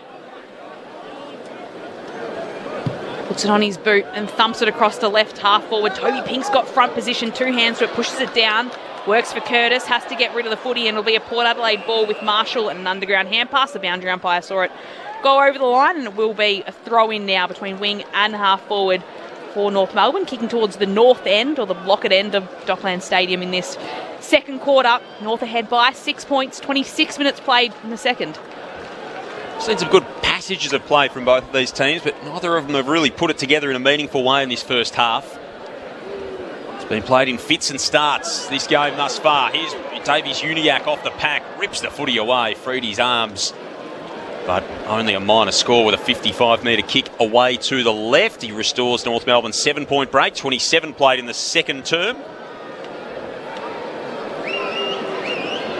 It'll be Logan Evans to bring it in for Port Adelaide. Goes for a little run, gets some pressure coming at him as well from Zerha, but puts the kick out. Visentini rose highest in the pack, brought the footy down. Stevens had it for North Melbourne, hand passed it back to Sheasel, shrugs off a tackle and just darts the kick backwards. And it's Comben who marks it on a stand rule. Georgiades will be penalised 50 metres for taking about a step and a half after Comben marked it. It's a big penalty now. Has he got this? For... take his best efforts. Yeah. Looks like he's looking. He'd have to kick 56 metres out, or kick all of 56 metres, Charlie Comben. He's putting the mouth guard in the sock. Say, we know how the backmen get when they see the sticks. Drafted, light up. Drafted as a forward, of course, the big fella. 8 goals across his career. Has had a good run of it in the last couple of years after a lot of his career was marred by injuries. He'll give this everything he's got from 55 metres out. Put him up forward! We never doubted you. Charlie Comben with a stunning goal. He knew he could kick that far. Mouthguard in the sock. And had a beautiful finish as well. North Melbourne ahead by 13 points after that goal from Comben. 6-5-41. It is the Kangas leading the Power 4-4-28. 28 minutes fast in this second term. Great finish there, Chad. I mean, there's only one thing that's better than a backman kicking a goal, and that's a Specky. But, geez, that was impressive. I mean, just backed himself. Like you said, I think North Melbourne, again, it's just undisciplined from Port Adelaide to give away that 50. I know he was trying to stop the ball movement, but the game was that slow. And, again, it's been 2 goals this quarter just from undisciplined action. So who can tighten that up? But, geez, what a finish. I mean, from 55, and that looked pure. He had an extra 2-3 metres of run-up. I thought he's kicking from a long way back, but he knew his distance. He cleared it easy too. Round 20-24, his last goal. That was a nice way to step back into things. O'Sullivan with the clearance from the middle. Handball to McKercher.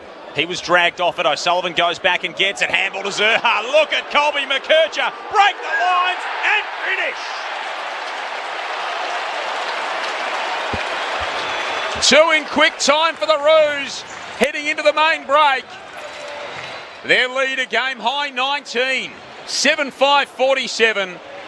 Port Adelaide 4-4-28. Nearly half an hour played in this second term. Sunday footy on ABC Sport. Chad Wingard and Nathan Burke. Well, handy time to get us in the clearance. It was 5-1 at quarter time in favour of the Kangaroos. It got back to 5-all. Port Adelaide really picked up their game, but North Melbourne had just kicked a goal, and Zach Butters is standing next to Luke Davies-Uniacke. And Zach took off for the for the miracle clearance, the one where he's come flying through, ball hits me on the chest, and whoosh, I go down the other end. He doesn't get it. Immediately goes to Luke Davies-Uniacke. Ball goes the other way. It's not the time to have that real Hail Mary, try and get the burst through at the centre bounce. You've got to make it tough. North Melbourne ahead by 19. They want to go again here. LDU, hand pass to Sheasel. They're moving it quickly. Hand pass to McKercher. Can he go again? He'll have a snap. It'll get to the top of the goal square. Darling's there, pushes it away. Still inside forward 50 for North Melbourne. This time it's Simpkin, who might just get a kick away. He gets it to his boot. It goes about 10 metres. It'll be at the drop for a snap. Zane Dersma, that is 3 in quick succession for the Kangas. And this is what they want to see in this new season. A little bit of a buffer starting to build for the Kangaroos coming into half-time. They're ahead by 25 points. They've gone bang, bang, bang in the last 3 minutes of the game, and it is North Melbourne 8-5-53, leading Port Adelaide 4-4-28. 31 minutes played in this second term. Sunday afternoon footy on ABC Sport. And that's great by LDU. Both players have started with him, and it's just the handball that releases that forward. As a forward, we used to call play on the back of your defender, and it draws them across. And McKercher's obviously the beneficiary of both those instances. He's been a bit fumbly both times, but again, he's in great position. And what a finish there. And Paul Curtis actually laid that block for him to be able to pick that up and finish. So centre bounce is a real key factor here. We spoke about it in the first quarter. Port Adelaide need to get a little bit more defensive and not let them come out of the front of stoppages. The North will get another clearance as well. Sherry's handball for Davies-Uniacke, picked off by McKinlay. Did well to intervene on that occasion. Farrell's handball looking for McKinlay. Now stepping through Horne-Francis. Hear the boos once more. Power to Drew. Inside 50. Jeez. Another great mark for Luke Parker. He just keeps racking up the highlights, Chad. Check his age. Is he sure he's that old? He looks like he's playing like the number on his back, like he's 26 out there. He's on LeBron's Fountain of Youth. He's on something. He's found something. That's good. The Fountain of Youth. That's unbelievable. He's had 2 marks now from the back half, and that's not where he's played the majority of his career. Jeez, he's looking good up there. Yeah, he was terrific pickup for them last season. 4th in the best and fairest for Luke Parker, having an impact. North Melbourne have put together a nice little run to close this opening half. They lead by 25 points. Ball at half forward for the Roos here. Farrell hands it out wide. Evans kicks up the line. Georgiades the target. Went down low. Umpire waves play on. McKercher picks it up for North Melbourne. Handballs it to Lowe. Tight along the boundary line. Blamires has it ricochet out of play. And it'll be tossed back in. Left half forward. Port into attack. North with 3 goals in 3 minutes to get out to a 25-point gap at the 33-minute mark of the second. You can feel the hope of the fans rising as well. They just seem to be sitting a little forward, or more forward in their chairs as the ball is tossed in. It's Horne-Francis with the footy after receiving the hand pass from Butters. Weaves around to put it on his boot, and he directly turns it over into the hands of Harry Sheasel. The crowd like that as Sheasel goes towards Simpkin. He slips over. A little bit of slipping today, and the ball will fall back to Horne-Francis. And there's the cheers of the North Melbourne fans at halftime, which we haven't heard a lot of in recent years. But they are ahead by 25 points at the main break. So kicking 3 goals in very quick succession to end that term. 1 to Comben, 1 to McKercher, and 1 to Dersma. It's the last 3 goals of the second quarter going the way of North, and the last 3 goals of the first quarter as well went the way of the home side here.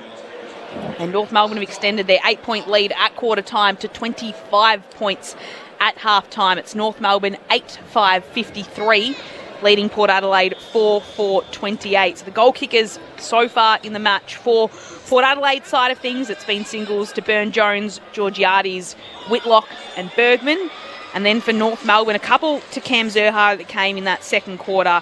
Cooper Trembath, Nick Larkey, Dylan Stevens, Zane Dersma, and of course Charlie Comben with that 55-metre roost that went right through the middle that spurred North Melbourne on here. But both of these sides looking for a win to start off their season 2026 and just give their fans a little bit of hope as well. Lauren Borden, Joel Peterson calling the action. Alexia Pesce down on the boundary. But the thoughts of your ABC sport experts on the first half, Nathan Burke and Chad Wingard. Yeah, and North Melbourne, they were just more efficient. Like you said, they kicked 3 goals in a row, and they actually weathered the storm. So Port Adelaide had a fair bit of time in their possession and in their forward half for the majority of this quarter, and they just buckled down. They defended well. They didn't let us score, get out of the way. And North Melbourne, like I said, once they got on their terms, their centre bounce clearance is what just set them apart. They got 3 goals straight away in concessions. And it started from that Georgiades 50-metre, obviously when Compton smashed that through from 60 metres. That was kind of the turning point in the game. But for me, I'm actually really impressed. And North Melbourne has last year wasn't known for their defence and being able to shut down a score, but to keep a team for 28 points at half time and actually weather the storm. They've actually had a fair few inside 50s against. You think about they've actually had more. So Port Adelaide's had 25 inside 50s and 24 for North Melbourne. And the other thing, the ball movement, it can get frustrating at times if you are watching from home. Port Adelaide and North Melbourne did go through stages there of just chipping and I suppose picking apart the defence, but as soon as North Melbourne, I suppose, got some momentum and got it out the back or from a stoppage, or they got a mark and went through the corridor, they do look a lot better with their ball movement from last year. So I think that's a positive sign from North Melbourne. If you're Port Adelaide, you need to find something on offence. I mean, 28 points and a half. Your centre bounce needs a bit of work. So that North Melbourne are coming out of the front of stoppages, which is danger signs if you're a midfield. You cannot allow a midfielder shoulders out to just come through a centre bounce, because that's where you just, as a defender, you're just praying that they miss the kick. Because they're 6-on-6 and you've got some of the best midfielders and Sheasel and users of the ball. McKercher, lucky he fumbled, but he still came back and got the ball. So for me, Port Adelaide got a bit of work to do. North Melbourne, I'm actually enjoying and liking the way they're playing at the moment, Berkey.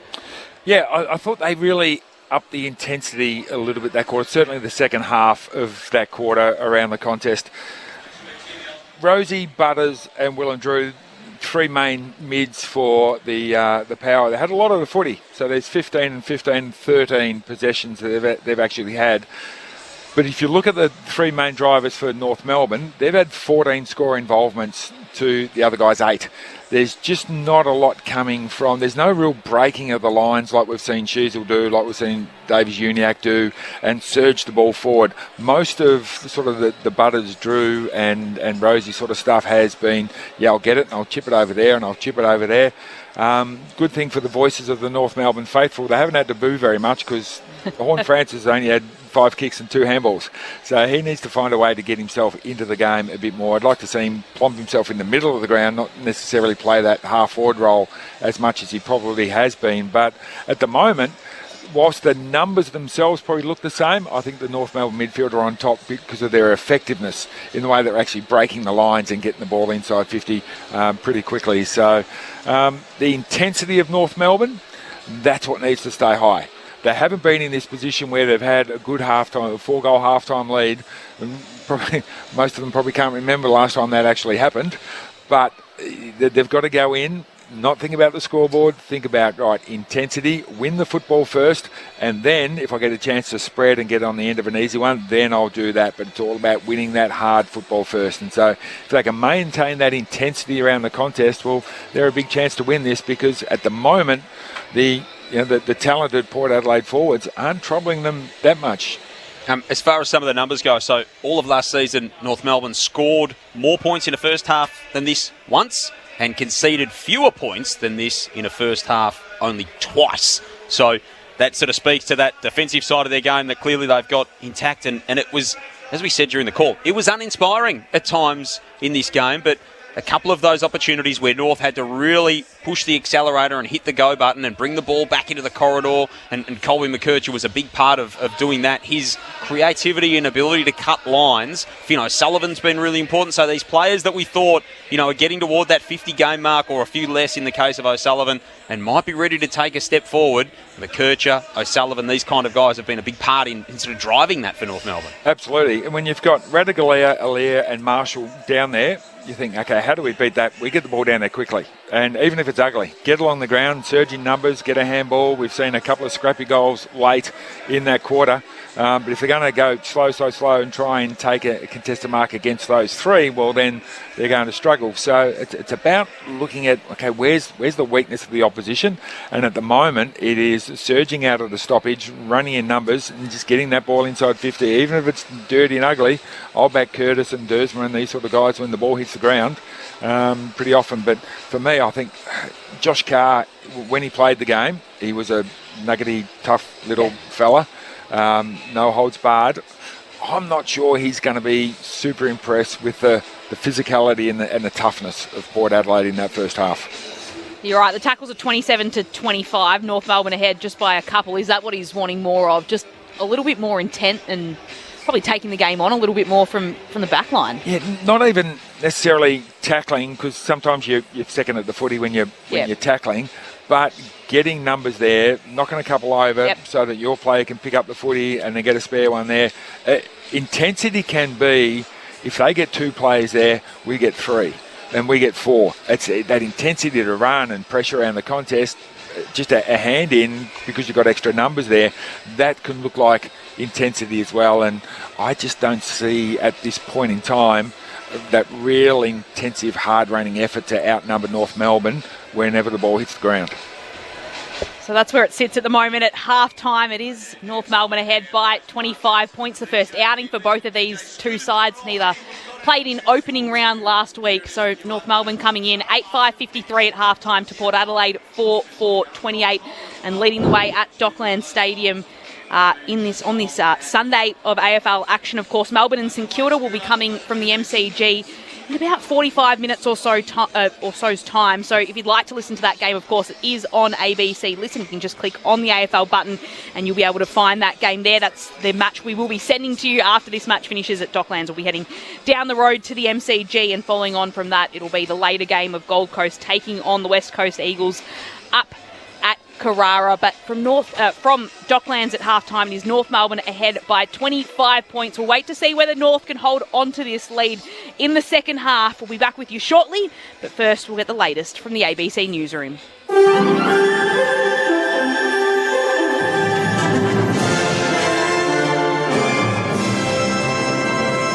ABC News, hello, I'm Satyam Weinstein. US President Donald Trump has canvassed a possible negotiated end to the war with Iran. It comes after the US asked a number of countries, including China, France and the UK, to help secure the Strait of Hormuz, as the BBC's David Bamford reports. In a telephone interview with NBC News, Donald Trump said Iran wanted to make a deal, but he was unwilling to do so now because the terms are not good enough yet. Though he declined to say what his terms would be, Mr. Trump said an Iranian commitment to abandon any nuclear ambitions must be part of a potential deal. In the same interview, Mr. Trump said that several countries have now committed to sending troops to help secure the Strait of Hormuz, but he refused to name them. The U.S. State Department has ordered non-emergency government employees and the family members of government employees to leave Oman, citing safety risks. Earlier, U.S. citizens were ordered to leave Iraq immediately after a missile attack on the American embassy in Baghdad. The embassy says the Iran-aligned militia groups in the country pose a serious threat. Meanwhile, an oil refinery in the northern Iraqi city of Erbil has been shut down after a fire broke out following a drone attack. More Iranian soccer players who had sought asylum in Australia have now decided to return to Iran. Ali Crew reports. The government says 3 more members of the Iranian women's soccer team have decided to return to their home country after having already been granted humanitarian visas. In a statement, Home Affairs Minister Tony Burke says the players were given repeated chances to talk about their options, but the players have chosen to rejoin their team returning to Iran. Last week, 7 players and support staff sought asylum following the Asian Cup tournament. A total of 4 members have now decided to leave Australia, with 3 teammates remaining. The Federal Emergency Services Minister says disaster recovery funding has been enacted for a number of flood-hit areas across northern Australia. Several states are bracing for further flooding after days of intense rain in the Northern Territory, Queensland and northern New South Wales. Minister Christy McBain says the widespread flooding across Queensland and the NT is a significant concern. So we have enacted the disaster recovery funding arrangements across a number of areas in Queensland and the Northern Territory, including personal hardship payments, immediate emergency accommodation in Northern Territory, for example, to assist with those short-term recovery needs. Documents have revealed Tasmania's police commissioner wrote to the state's police minister supporting national caps on gun ownership shortly before the Tasmanian government announced it wouldn't be introducing the measure. Lucy Shannon reports. At the end of February, Tasmania announced it would not impose firearm caps, going against reforms the federal government proposed in the wake of the Bondi terror attack. In a letter obtained by Tasmanian Labor from Police Commissioner Donna Adams to Police Minister Felix Ellis in early February, Ms Adams wrote that she supported a limit on the number of guns Tasmanians could own. She said the death of Constable Keith Smith after he was shot while on duty in the state's north last year was a confronting reminder that firearms can change the outcome of routine policing tasks. She wrote that public safety must take precedence over the privilege of firearm ownership. The Tasmanian Police Minister, Kerry Vincent, says they listened to advice from a range of stakeholders when pulling together legislation. Royal watchers say the visit to Australia by Denmark's King Frederick and his wife, the Australian-born Queen Mary, is all about business. Denmark's royals have started day 2 of their 6-day trip with a sunrise walk to a sacred waterhole at Uluru. Royal expert Juliet Reardon says trade will be the focus of their other engagements while they're in Australia. It is all about business. There's more than $2 billion trade ambitions for this tour for Denmark. It aims to build strategic partnerships between Australia and Denmark in areas like green transition, sustainability, economic security, and a little bit of that defence in there. And the family of British heavy metal guitarist Phil Campbell are remembering him as a devoted husband and a wonderful father following his death at the age of 64. Campbell's died in hospital after a complex surgery. He was the guitarist for Motorhead, joining the band in 1984 and playing hits like Ace of Spades to fans around the world.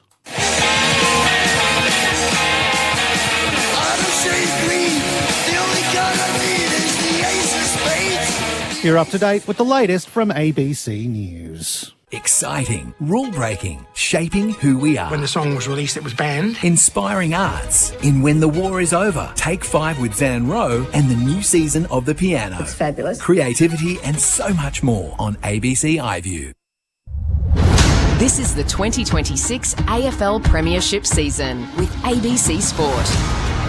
Roos back in possession, McKercher, Lemires, back to McKercher, arches the back at half forward, got away from Rosie, pokes it inside the 50, not the journey to Sheasel, now out to Stevens, sizes things up on the left boot, hits it sweetly, that's a terrific team goal. Ware bangs out of defence for the Power and kicks it to Burn Jones, who kicked the first goal of the game. A couple of players run through the mark there and it will be 50. Pops his kick to half forward now for Bergman, who marks right on the front edge of the square for the Power. They trail by 13 points. Bergman loads up and goes bang! Miles Bergman with an absolute cannon from inside the centre square. Sullivan with the clearance from the middle, handball to McKercher. He was dragged off it. O'Sullivan goes back and gets it. Handball to Zerha. Look at Colby McKercher. Break the lines and finish. McKercher, can he go again? He'll have a snap, it'll get to the top of the goal square. Darling's there, pushes it away. Still inside forward 50 for North Melbourne. This time it's Simpkin, who might just get a kick away. Gets it to his boot. It goes about 10 metres. It'll be at the drop for a snap.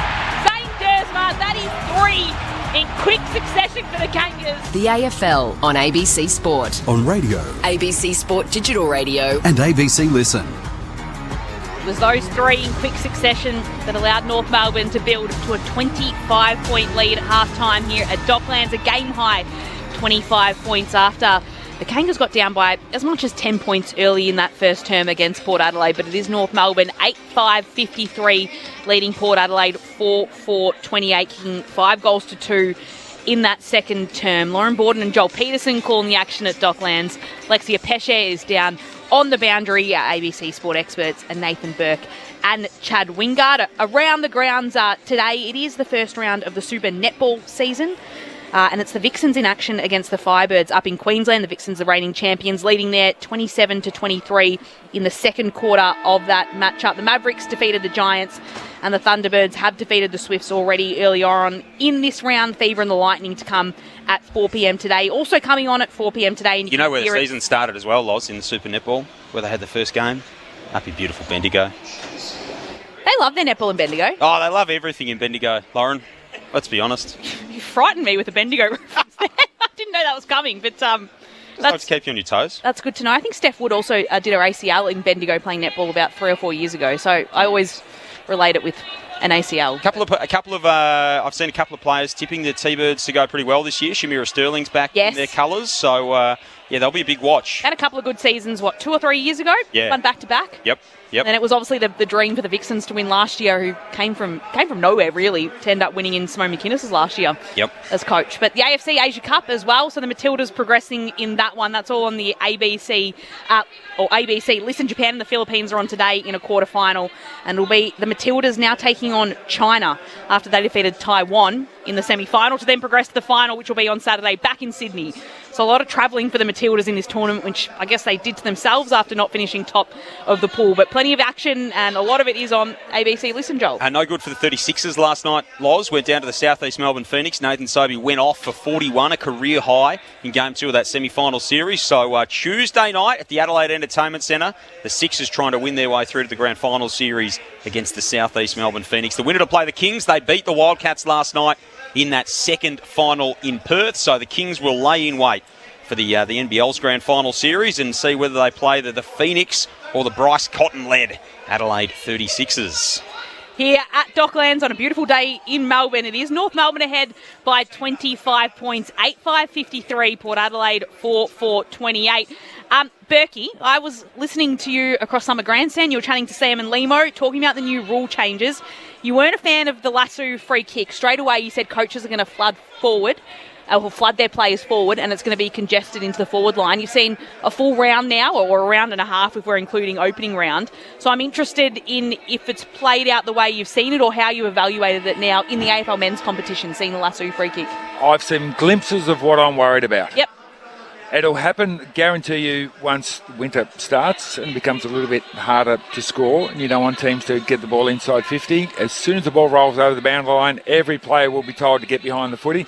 We saw it last night, yesterday afternoon with Western Bulldogs. Yep. So Giants, they were under the pump, and so they've gone, right, as soon as it goes out of bounds, every single one of you.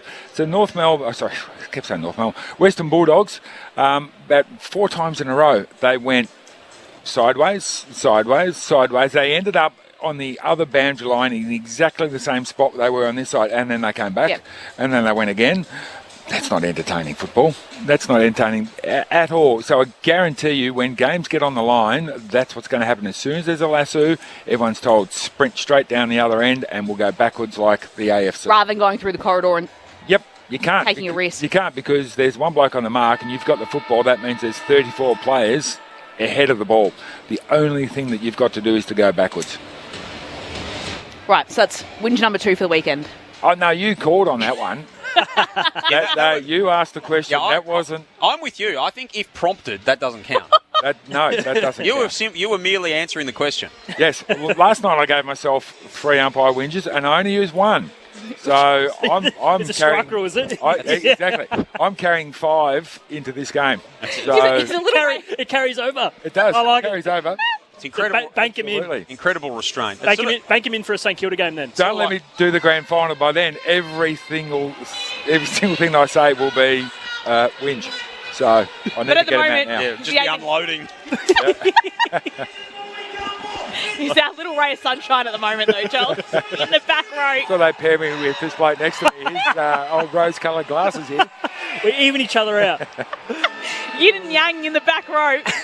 As quarter 3 is about to get underway at Docklands. North Melbourne ahead by 25 points. It's the third quarter on ABC Sport. You're with Joel Peterson. Bit of balance for your Sunday at the footy with Berkey and Chad. The Roos trying to get the clearance. They get it immediately through Davies Uniacke, who was on the end of it. Kicks inside the 50 to Larkey. Radagalia comes sprawling out and punches it away from him. Again, it was Davies Uniacke in that clearance. He had 3 of the last 7. So 3 of the last 4 centre clearances by himself in that second term. And it's a forward half stoppage for North Melbourne. And 2:38, Vizentini and Sherry lumber their way across to the contest and slap down to Stevens. Enters the 50 to Zurha. Alir got a hand on it. Socket forward by Simpkin. Put him into Matilda's jersey. That was a clinical finish Jai Simpkin hits the back of the net for his first goal of the day. And North Melbourne bounce out to a 31-point lead. 9-5-59 to 4-4-28. Less than a minute played in the second half. And I tell you what, Port Adelaide, we spoke about it just before half-time. Centre clearances coming at the front of stoppages is a no-go, and danger signs for Port Adelaide. That's the first centre bounces. I would have thought they'd be back shoulder, pushing him forward. If they're going to get a clearance, have it back of centre. You can't allow LDU to come almost centre half forward before he disposes of the ball. That is so dangerous. When we talk about in the Giant Matilda's Guernsey, I'm pretty happy to see him in the North Melbourne Guernsey this year after what happened. But, geez, that's a great finish. And again, pressures are starting to build for Port Adelaide. Yeah, Jason Burgoyne, you cannot let your fellow winger beat you inside 50. So 4 on the trot for North Melbourne as plays restarted again in the middle. Vicentini was tackled by Sherry, and it's a secondary stoppage just outside the 2 centre circles.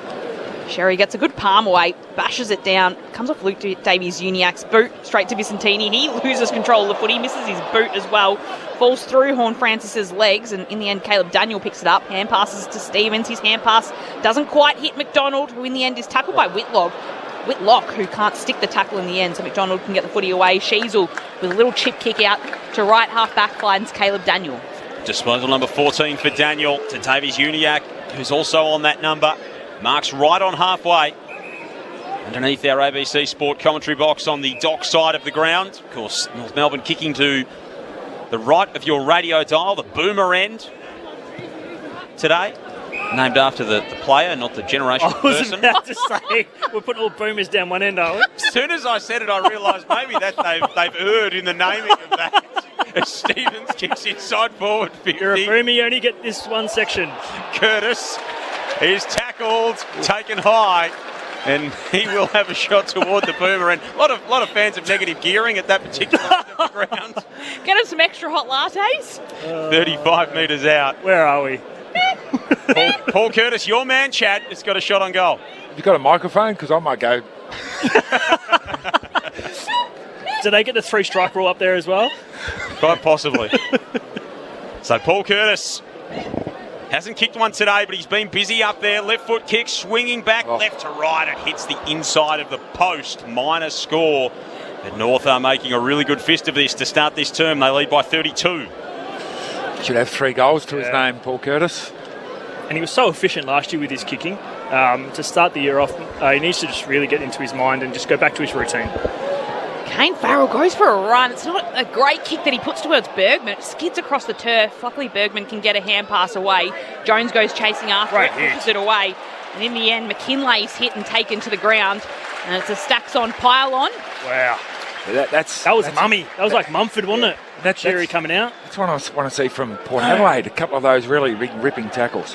Sherry with the tackle around the waist, and it'll be from the stoppage. Powell with a good kick inside 50, right to the top of the goal square. In the end, it falls to the back. There's Larky. He goes. Radagalia's fallen over. A couple of Port Adelaide defenders didn't know what to do. And in the end, Larky puts it through. It's 5 in a row for North Melbourne, and he's got his second as well. And this margin's pushed out to 38 points early in this third term. 4 minutes played. North Melbourne 10-6-66. Port Adelaide 4-4-28. I'm starting to look at Port Adelaide midfielders. You've got Butters, Rosie, Jason Horne-Francis, and they're getting pantsed at the moment at the clearance. They're absolutely getting pantsed. And for a talented unit like that, it'd be pretty hard to say that and pretty hard to, I suppose, deal with that if you're the coach's box. You've got your best players in there and they're just not getting it done for you at the moment. And Asava, big fella, put your fist through the ball. Don't try and mark it 10 metres out from goal so the ball stays in the area and allows Larky to turn around and kick the goal. You've got your player out of position. Thump the thing 15 metres over the boundary line. Port Adelaide will get the clearance here at the restart. Vicentini down to Horne-Francis, and here is Butters getting busy, weaving and bobbing as he fashions the kick up to right half forward for Richards. Richards drops it inside the 50. Georgiades presents strongly at the footy. Can't take it with him. Comben dragged off it, dropped it. Free kick to the power. It'll be Bergman to take it in the right forward pocket. Yep, good tackle that by Bergman. The big fellow tried to bust through. Wrapped him up, no doubt about that one. Tough shot here from the boundary. He's kicked a whopper from the middle. Can he thread one through as well, because they badly need it? Miles Bergman, who did kick that long bomb in the second quarter, he'll start his approach from behind the fence, kicks from beyond the boundary line. It's not a bad effort, but it's across the face and a minor score. So 37 points is the margin. 6 gone, third term, Sunday footy on ABC Sport. Melbourne bring the footy in to Stevens, who marks it right half back for the Kangas. Coming up to his 22nd disposal. Is this one out wide? It was out of bounds on the full. So Verhaar got there, but was out by about half a metre or so. And then Jones will be realigned. So he gets pulled in by the umpire to take his kick back again. There's a little delay before Jones puts it on his boot, gets plenty on it. Plenty of players that surround it as well. It's punched away by Logue. Down to Pink. Little hand pass across to Daniel, who's taken around the tackle, spun across by Horn Francis all the way over the boundary line. And that'll be a free kick holding the footy. It was tough, but he did have his hands free. He shaped a handball and then decided not to. And he did that extra roll to get out of bounds. Most umpires don't pay that. I know, they throw it in, but good call. You can hear it. Does he get an extra strike back for giving a compliment? For the umpires? I'll think about it. I haven't had the rules filtered in my head yet. Umpire too, she get 2 strikes back. Horn Francis from the boundary line spins this one right across, and the cheers are coming from the North Melbourne fans because it's just a behind. 36 points to margin, North Melbourne's advantage. Lex Pesher on the boundary. The North fans are really, really loud. Chad, you've been in this position before. What's it like when they're all booing you? Oh, thanks. You didn't know? Am I telling you something? That was just a weekly appearance, actually. What was it like going out there on a Saturday, Chad? It felt so good. You loved it? I thought you would. I thrive on it, especially when you kick a goal. You've got to kick the goal, though, then you can just laugh. So kicks it out of bounds on the full. It is the ignominy of returning to face your former team and having left in the way that Jason Horn-Francis did in the minds of many North Melbourne supporters. He's Jones right on halfway for the Power, who are trying to close this gap. It sits at 36 points, pumps them inside the forward 50. Parker will be first there off the back of the Packburn. Jones tries to soccer it through. He got boot to ball straight into Simkin. It's through for another rushed score. And that margin narrows again by 1 to 35 points. I'll have a third go at that. 8 played third term, 66 plays 31. Everyone gets 3 goes in this commentary box at whatever they like to do. Especially in round 1, Loz. Need a little bit of grace time. Who's now boundary throwing right up half forward on the city side of Docklands towards Port Adelaide's attacking end, kicking towards the north end, North Melbourne home games, which is also the northern end. So it's tossed in. It's Sullivan that picks it out and hand passes it towards Powell.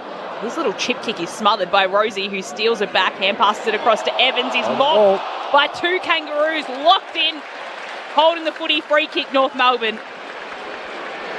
Plenty of intent coming from North today in this round 1 encounter. They've led before, but haven't always managed to go on with it.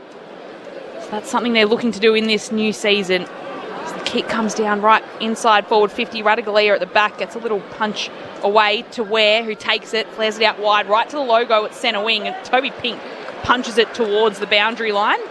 It'll stay in just next to it, and it will be kept in the end by Davies Uniacke, who hand passes back to Pink, who takes it. He gets past a would-be tackler, and he'll put North Melbourne inside 50, looking for Trembar. Radaglia was at the back, and he takes a mark, juggling it as he falls to the ground. It is North Melbourne ahead by 35 points, 9 minutes played in the third term. Geez, Becky, it's very interesting, the different mindsets of the backmen. Port Adelaide are very much a marking approach, and North Melbourne are just simply spoiling it. So it's amazing what's working at the moment. Chad Wingard and Nathan Burke, your experts on ABC Sport. Simkin reading it off the pack nicely, stepping through. Davies Uniacke arches the back, powerfully runs away, feeds it out wide to Daniel, left half forward. Low kick inside the 50. Set Curtis a task. He was absolutely shoved off it by Jones, who came through belligerently and got him out of the way. Handball back to Marshall, off a step. Dangerous kick across the 50. Falls into the lap of Powell. And Tom Powell's got it on the edge of the arc. Offloads inside the 50 and finds Parker, who's been everywhere for North Melbourne, doing all kinds of good things. He's got a shot 40 out, 45-degree angle to the right. And again, it's just that pressure as well. Like you talk about Jones just push our boy Paul Curtis off the ball, but he just went and chased Toddy Marshall and forced a kick off his back foot, and it's just a simple mark, change angles, and Parker reaps a reward for a set shot from about 40 out. Taking a couple of good marks, Luke Parker, 15 disposals. He's been doing all the tough stuff. Can he finish off? Oh. Yes, he can. He salutes.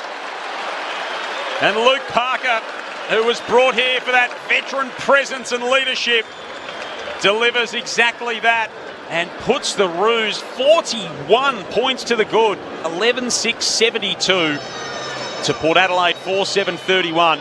11 minutes played in this third quarter. Sunday footy on ABC Sport, and the Kangas are really bounding away from the power here.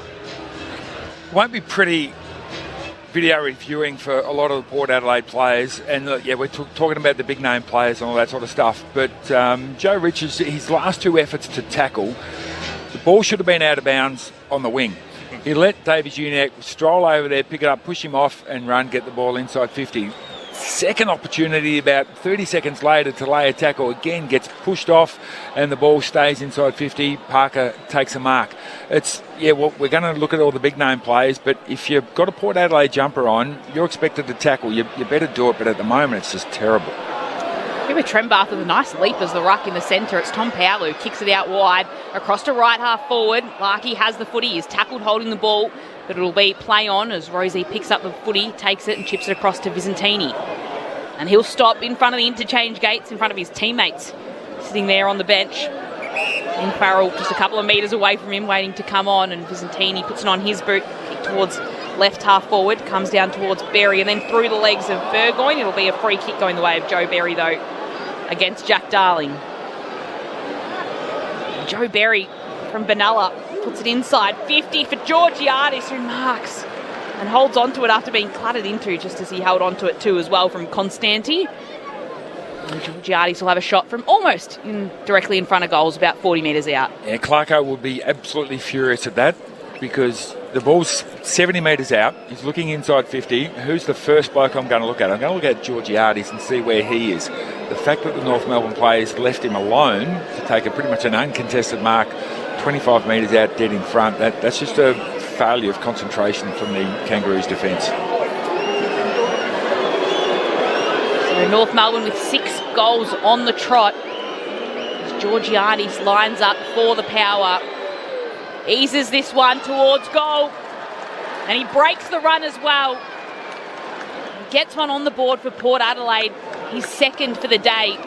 And they need it to break a long stretch of North Melbourne having dominance on the scoreboard. The lead is cut back from 41 points to 35 points, the Kangas' advantage. It's North Melbourne 11-6-72, Port Adelaide 5-7-37. 13 minutes played in the third term. This is Sunday afternoon footy on ABC Sport with your experts Chad Wingard and Nathan Burke. And that was a strong mark by Georgiadis. He actually knew where the space was. The kick was centimetre perfect, and what a great execution. But now, for me, Port Adelaide really need to get their centre bounces sorted. So, for me, they need to win this one, get some momentum, ride this wave. We can't allow North Melbourne to come out of the forward of this centre bounce, stoppage now. And let's see if they can just get some momentum, try and get consecutive goals in a row. 26-15, clearances in favour of the Kangas. It's a big differential. Dominating possession of the footy, both in and out of the contest. Another clearance here for the power. McKinlay traps it at half forward, offloads to Berry, kicks inside the 50. Georgiadis the target again, can't take it with him. Durden's onto it in a flash, runs toward the boundary line, hooks the kick back toward goal. Whitlock goes up on the line, drags it in. Is the mark paid or not? No, it's through for a behind. So Durden's kick was right on the money. It's a judge to have been touched on the way through. Whitlock didn't control it across the line. 34 points, that North Melbourne lead. Would have been extremely handy, that one, marking it right on the line. Just must have been a little bit of a juggle. McDonald shared it with Comben, then went back to get the hand pass. So he kicks right down the dockside wing. It falls at the back. The umpires found a free kick in the contest, and it is going the way of Port Adelaide. Molly Lord will take it. So he's in the side.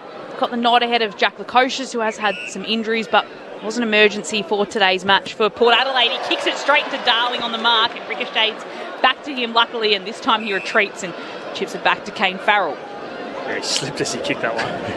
It's all right, rack him up. Good way to pick up. yeah, rack him up. 2 disposals for the price of 1 as Farrell's kick pushes down towards Marshall. McDonald gets in the way and he puts the kick away, but Marshall goes back to get it for Port Adelaide.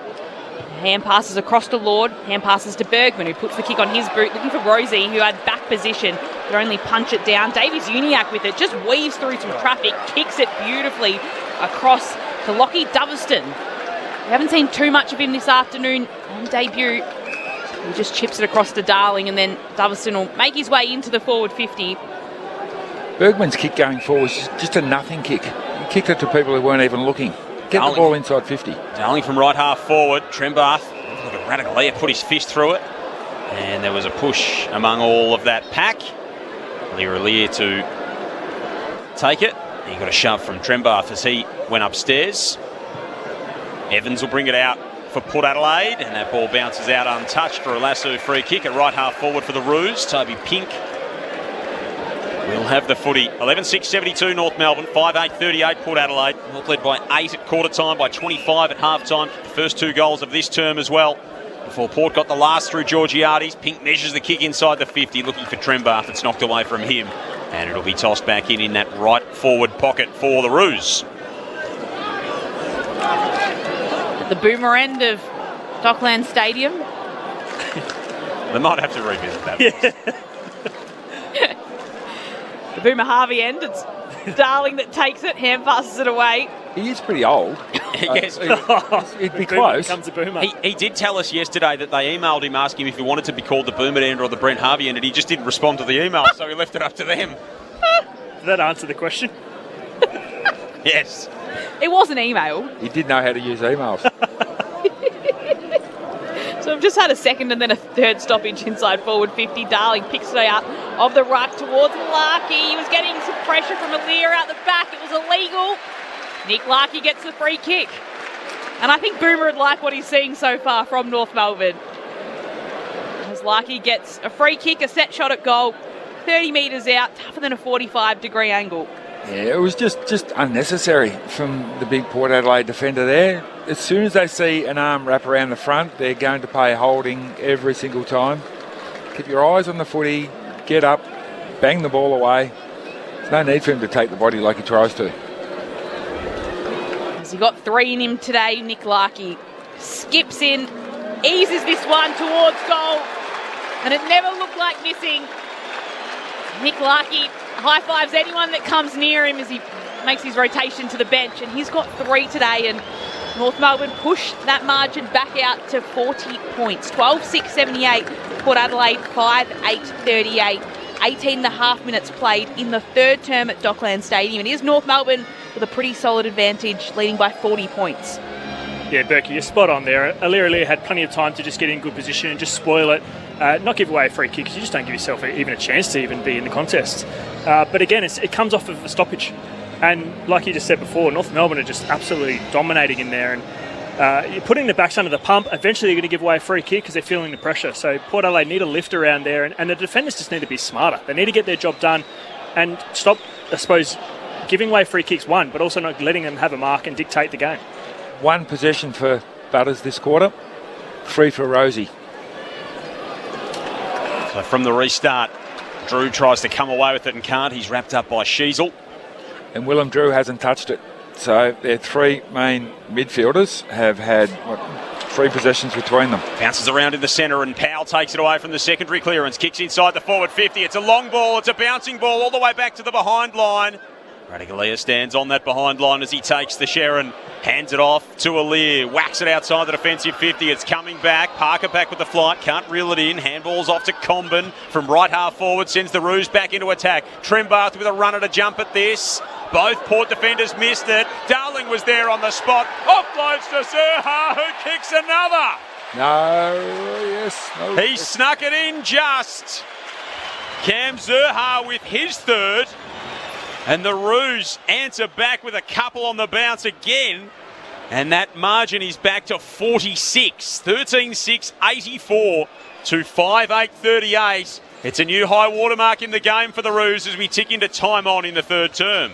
And we spoke about the I suppose, superstars of Port Adelaide not really having an impact on this quarter. But for me, if you're talking about film on Monday, it's our tall defenders for Port Adelaide. They're really not knowing when to mark it, when to spoil. That's another drop mark there. Yes, it's in a contest, but if you're not going to mark it you're not confident in it, you've got to put it out of bounds. You can't allow a soft drop, so North Melbourne small forwards and forwards in general are first on top of this, and that's how they get a crumb goal from 10 metres out, because they didn't spoil it, they didn't get it out of the area, and that's just what happens when you don't, I suppose... Oh, they've called it touched. Yep, they've gone back. Oh, Berkey was onto this. I was onto it. Berkey was onto this. So the score will be nullified. We had two of these down at Geelong yesterday. My wideout got an absolute workout, so we'll have to go back into the pencil case again. Lockie Jones has got a hand on that from Zerha, so it's only a minor score. That margin goes back to 41 points.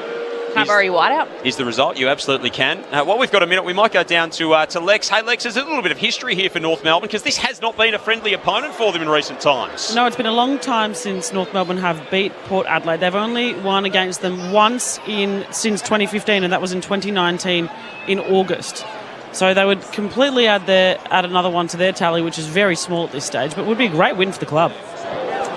Kicking comes towards Aliir. It wasn't a great kick. It bounced off his shins in the end, and then Bergman got it, tried to clear it. It's all North Melbourne again surrounding the footy. Dersma hand passes it to Powell. He'll have a shot towards goal. That went right through the middle. They're coming from everywhere now for North Melbourne. They've kicked 9 of the last 10, the Kangas, and Powell gets in on the action now. And it's 47 points. North Melbourne are leading Port by 13-7-85. Port 5-8-38. Just the one goal in this third quarter for Port. Just 5 come to the way of North Melbourne. 47 points, the Kangas lead. 22 minutes have been played in this third term. It's Sunday afternoon footy on ABC Sport. That's actually pretty arrogant. That's the second goal now that Port Adelaide have given up from a kick-in. But Connor Rosie in the first quarter tried to step someone on the mark, gets tackled. And now Kane Farrell tried to pull one across his body inside the 450 that's gone, butchered it right in front of goal. And that's just arrogance when you're down by that much. You're not going to play consistent and honest football. You're not ready for that. If you can't kick it down the line and just know where you're at this point of game. That's pure arrogance there. Chad Wingard on ABC Sport. Let's go downstairs to Lex. As I think Brent Harvey put a magnet that side in the boomer goals, and that's why it's working for North Melbourne at the moment. Oh, we're going upstairs. We're waiting for whether this one was touched as well. It was kicked out of a pack. And the delay here, Berkey, doesn't inspire me with confidence from a North Melbourne perspective. 2 in a row. Plus 49 in terms of disposals. North Melbourne going at 79% today. Matt Nichols is just waiting to get the word in his ear. Everyone's drawn to a standstill. The crowd's growing restless here at Docklands.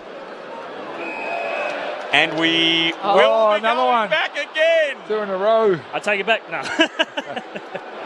Stationery supplies will be absolutely going buntalos. Stock take sale type stuff for them. They'll be clearing little bottles of whiteout for people's footy records all around the ground. Liquid whiteout, tape whiteout. Matt Nichols. Angles, we can see a spike on edge. Actually gone as to ball the passes edge the post. to discern that it's hit the post, that one. Off the boot of Tom Powell. So that's 2 in a row. It almost hit the goal umpire in their head. How can you not see it at the post?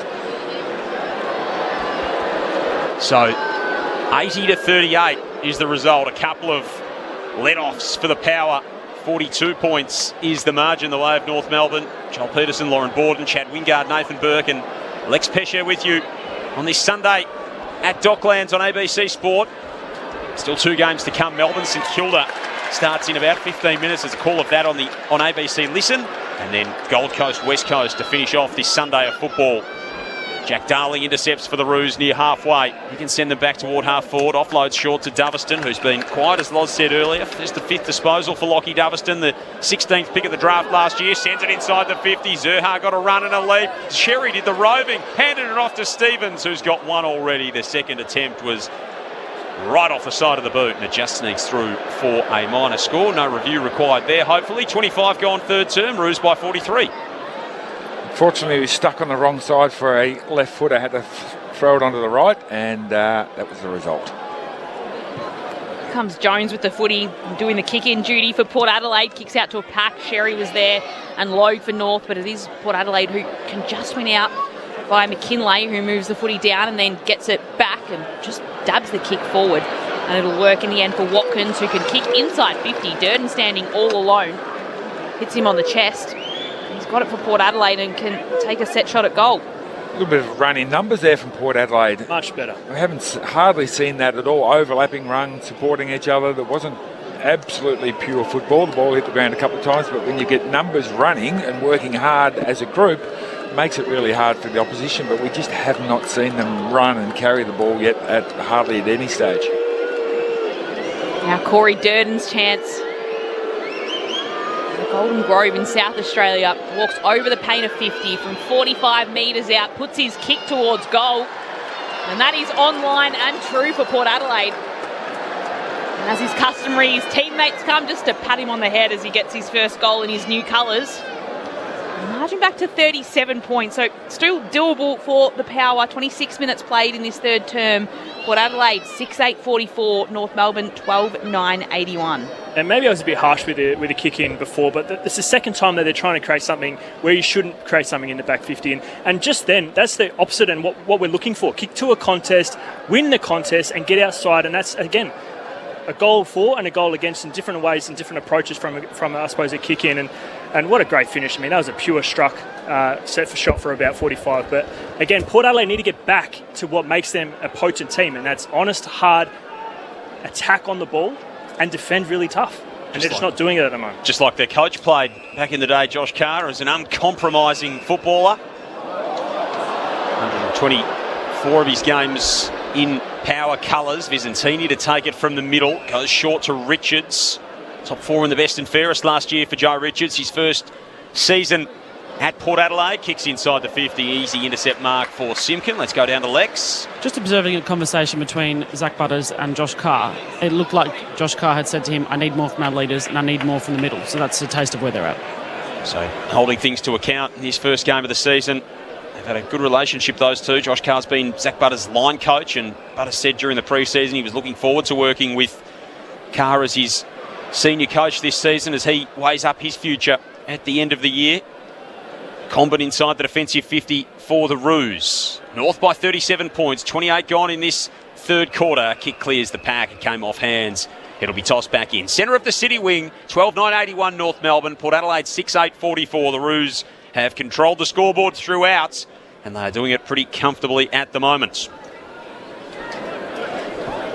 Will be tossed in on the city side of Dockland Stadium.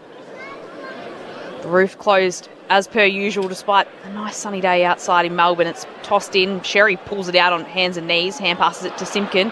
Hand passes it away to Parker. He's tackled but can get a little flick across to Powell, who shoves it on his boot. The kick only goes 10 metres further forward and Davies Uniac can't trap it. So it'll be kicked forward by Port out of bounds on the full. Last touch rule very quickly brought in by Powell. Wasted no time. As the kick towards Sheasel came to him, he marked it, and then he was clunked into by Georgiades, and that was late, and a 50-metre penalty. There's late, and then that's late. That was the easy 50. Maybe thought it was touch or not far enough, but that was a big hit. So Sheasel gets walked into the centre of the ground, and then he puts plenty on this kick to get it into the left forward pocket.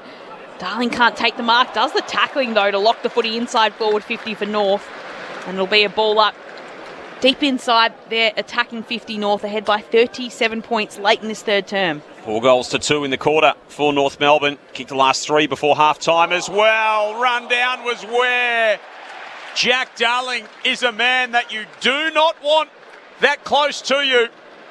And Jacob Ware felt the full brunt of the 300-game veteran there as he laid a bone-jarring tackle. Darling will have a shot from 30 out.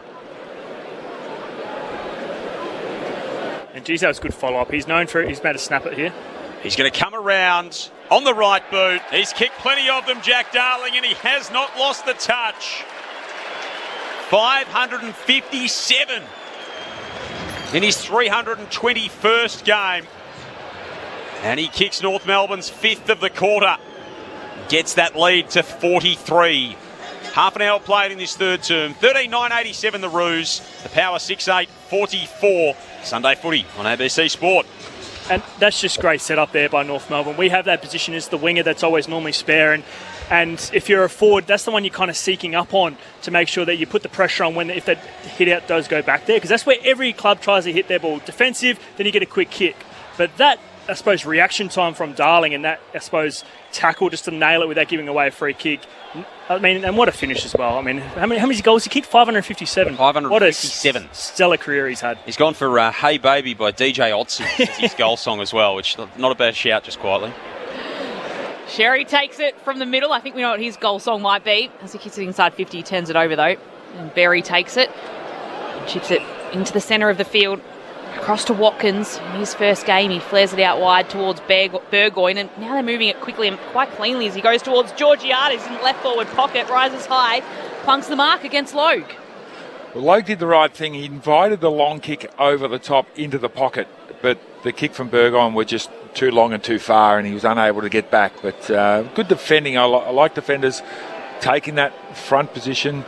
The only space that Georgiades had was to mark the ball on the boundary line, and now let's see if he's good enough to put it through from there. Does mean he has a very tough shot at goal. Mitch Georgiades, this is high as he bananas it towards goal, but that's through. He snuck it through. He snuck it through. It looked offline as it came towards the goal. It was that high. It almost went over the goalpost. Luke Parker's arguing with the umpire, but the two flags are signalled. That's a goal to Mitch Georgiades, his third. It's an unusual one because he didn't celebrate. None of the Port Adelaide players did. And I thought it was sort of like cricket season when it hits the roof, it's a dead ball. It was actually Jace Burgoyne's player that took a bit of a gamble, tried to pick off the pass, and allowed that overlap run from the winger. And it just, again, that's how they kept, I suppose, over-jumping, hurdling over to the North Melbourne defence. And you're right, Logue did a great job to try and force the 2v1, but it forced the best option for them defensively, and unlucky for him, he just had Georgiades just pulled one out of somewhere. That was unbelievable. Great finish in the end. Kicked 58-42 last year, Mitch Georgiades, exactly 100 scoring shots, so don't need to be Pythagoras to work out the percentage that he went at last season. Colby McKercher gets the clearance for North Melbourne. Handball gives it away. Power midfield just starting to gain some ascendancy back in the contest. Rosie to Richards retreating, kicks inside the forward 50. Lord brought it down. Burn Jones tackled immediately by Comben. And a ball up 45 out from the power goal. They've kicked 3 in the quarter. 7-8-50 Port Adelaide. North Melbourne 13-9-87. We played 33. We've still got a minute and a half of actual game time to go. As Vicentini rushes across to win it down in ruck, but Simpkin gets a clearing kick for North Melbourne. Ball bounces off the boot of Darling out toward the city side wing. He paddles it out to his own advantage toward the boundary line. Met by Evans, then stepped across was Jack Darling. And he draws some applause from the local fans who like the look of his endeavour and his want. And now a ball in between the wing and half forward for the Kangas on the outer side. See how much the Kangas have practiced this 1.5 minute drill. They don't want Port Adelaide to score here at all. They're happy to go in 37 points up, so just maintain possession, slow it down. Both rucks go to ground, and it's Farrell that takes it, hand passes it across to Berry. He puts a kick into the centre, into the top of the goal square rather for Port Adelaide. Georgiades looked like he marked it, but it hit the turf, so Simpkin comes in, almost throws it across to Stevens, hand pass to Pink, and then he hand passes it out wide across to Myers, who puts it out wide to Luke Davies-Uniacke. Marks as he's falling back at Richards in close contact with him. And here is a little bit of an indication of what they're going to do, North Melbourne here. Davies-Uniacke goes back to his mark and takes it very slowly. They try and wind down this clock to the end of the third quarter, ahead by 37 points. Kick goes right down the line to left half forward to the back of the pack. Picked up by Dersma, who'll curl the kick in and keep it in into the left forward pocket. Was looking for Larkey, couldn't mark. Burgoyne was there at the front. Hand passes it away to Farrell, and he'll send a clearing kick right to centre wing. Just eases at 55 metres, and Comben reaches over the top of Lord. Pulls in an impressive mark. Right on halfway, chips short to McDonald. He looks at the bench and might have said, how long? And Luke McDonald waddles away, gets onto his left peg, sends it inside the forward 50. Curtis! The North fans rise out of their seats. So does Chad Wingard at the back of our box. Paul Curtis goes upstairs and pulls it in, and he will have a shot as time expires in the third term. He's such a hard matchup. He really is. He's had a set shot from here in the first quarter. Let's see if he learns his lesson. He missed 2 to the right. So he's missed 2 to the right, 1 to the left. Maybe this is the one to go straight through the middle. He's kicked 3 behinds. He probably should have had 3 goals. Can Paul Curtis get his first going into three-quarter time? It's out to the left, it's leaking, it's bashed through. It is a minor score, and it hands North Melbourne a 38-point lead as we turn for home here at Docklands in round one of this 2026 season. The first game for both of these teams. Josh Carr's first as Port Adelaide coach, and he looks pensively as he consults his assistants at three-quarter time. The Roos 13-10-88 lead Port Adelaide 7-8-50. It is a 38-point break in the game the way of North Melbourne. Nick Larkey's kicked 3 for the Roos. Cam Zurhaar's kicked 2 goals, 2. Trembath, Stevens, Comben, McKercher, Darling, Simpkin, Parker, Dersma are the single goal kickers for Port Adelaide. Mitch Georgiades, the only player that's got multiples. He has 3 after 58 last season. Corey Durden kicked his first in Port colours in that third term. Jack Whitlock, Miles Bergman with a bomb in the second quarter. And Darcy Byrne-Jones, the other goal kickers for Port. A 35-minute quarter in this third term after a couple of goals were turned around to become points after we went all the way back to the middle, but they were checked by the arc. So a long quarter in this third term at North Melbourne. They just extend their lead, now ahead by 38 points. We'll see if they can hold on in just a moment. This is Sunday afternoon footy on ABC Sport.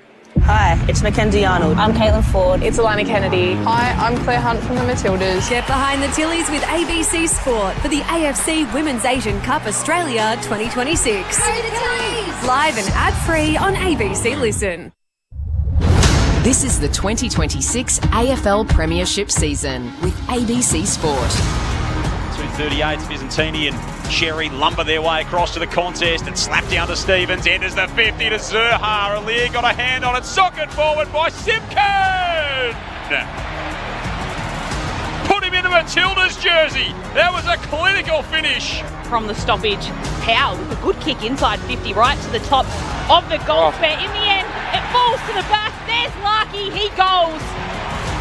Radagalia's fallen over. A couple of Port Adelaide defenders didn't know what to do. And in the end, Larkey puts it through. Marshall off a stab. Dangerous kick across the 50. Falls into the lap of Powell. And Tom Powell's got it on the edge of the arc. Offloads inside the 50 and finds Parker. Can he finish off? Oh. Yes, he can. He salutes.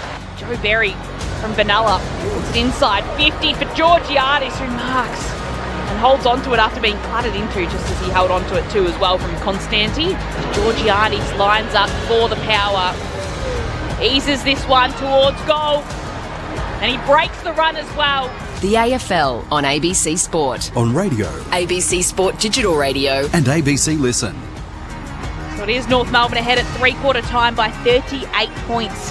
The Kangas have led at every change throughout this match so far in their opening round match of the season for both of these two sides by 8 points at quarter time, 25 at half time, and pushed out to 38 points at three-quarter time. Of course, a fair bit of pressure on Alistair Clarkson, their coach, coming into his fourth season now as the head of North Melbourne, to try and move them up the ladder and get them fighting for perhaps a spot, not this year in the extended final series, but very, very soon. There's plenty of expectation coming from the fans of North Melbourne, and externally to that as Josh Carr takes Port Adelaide into his first game as senior coach, but the power are behind. 7-8-50, they're trailing North Melbourne 13-10-88. Lauren Borden and Joel Peterson to call the action here at Docklands.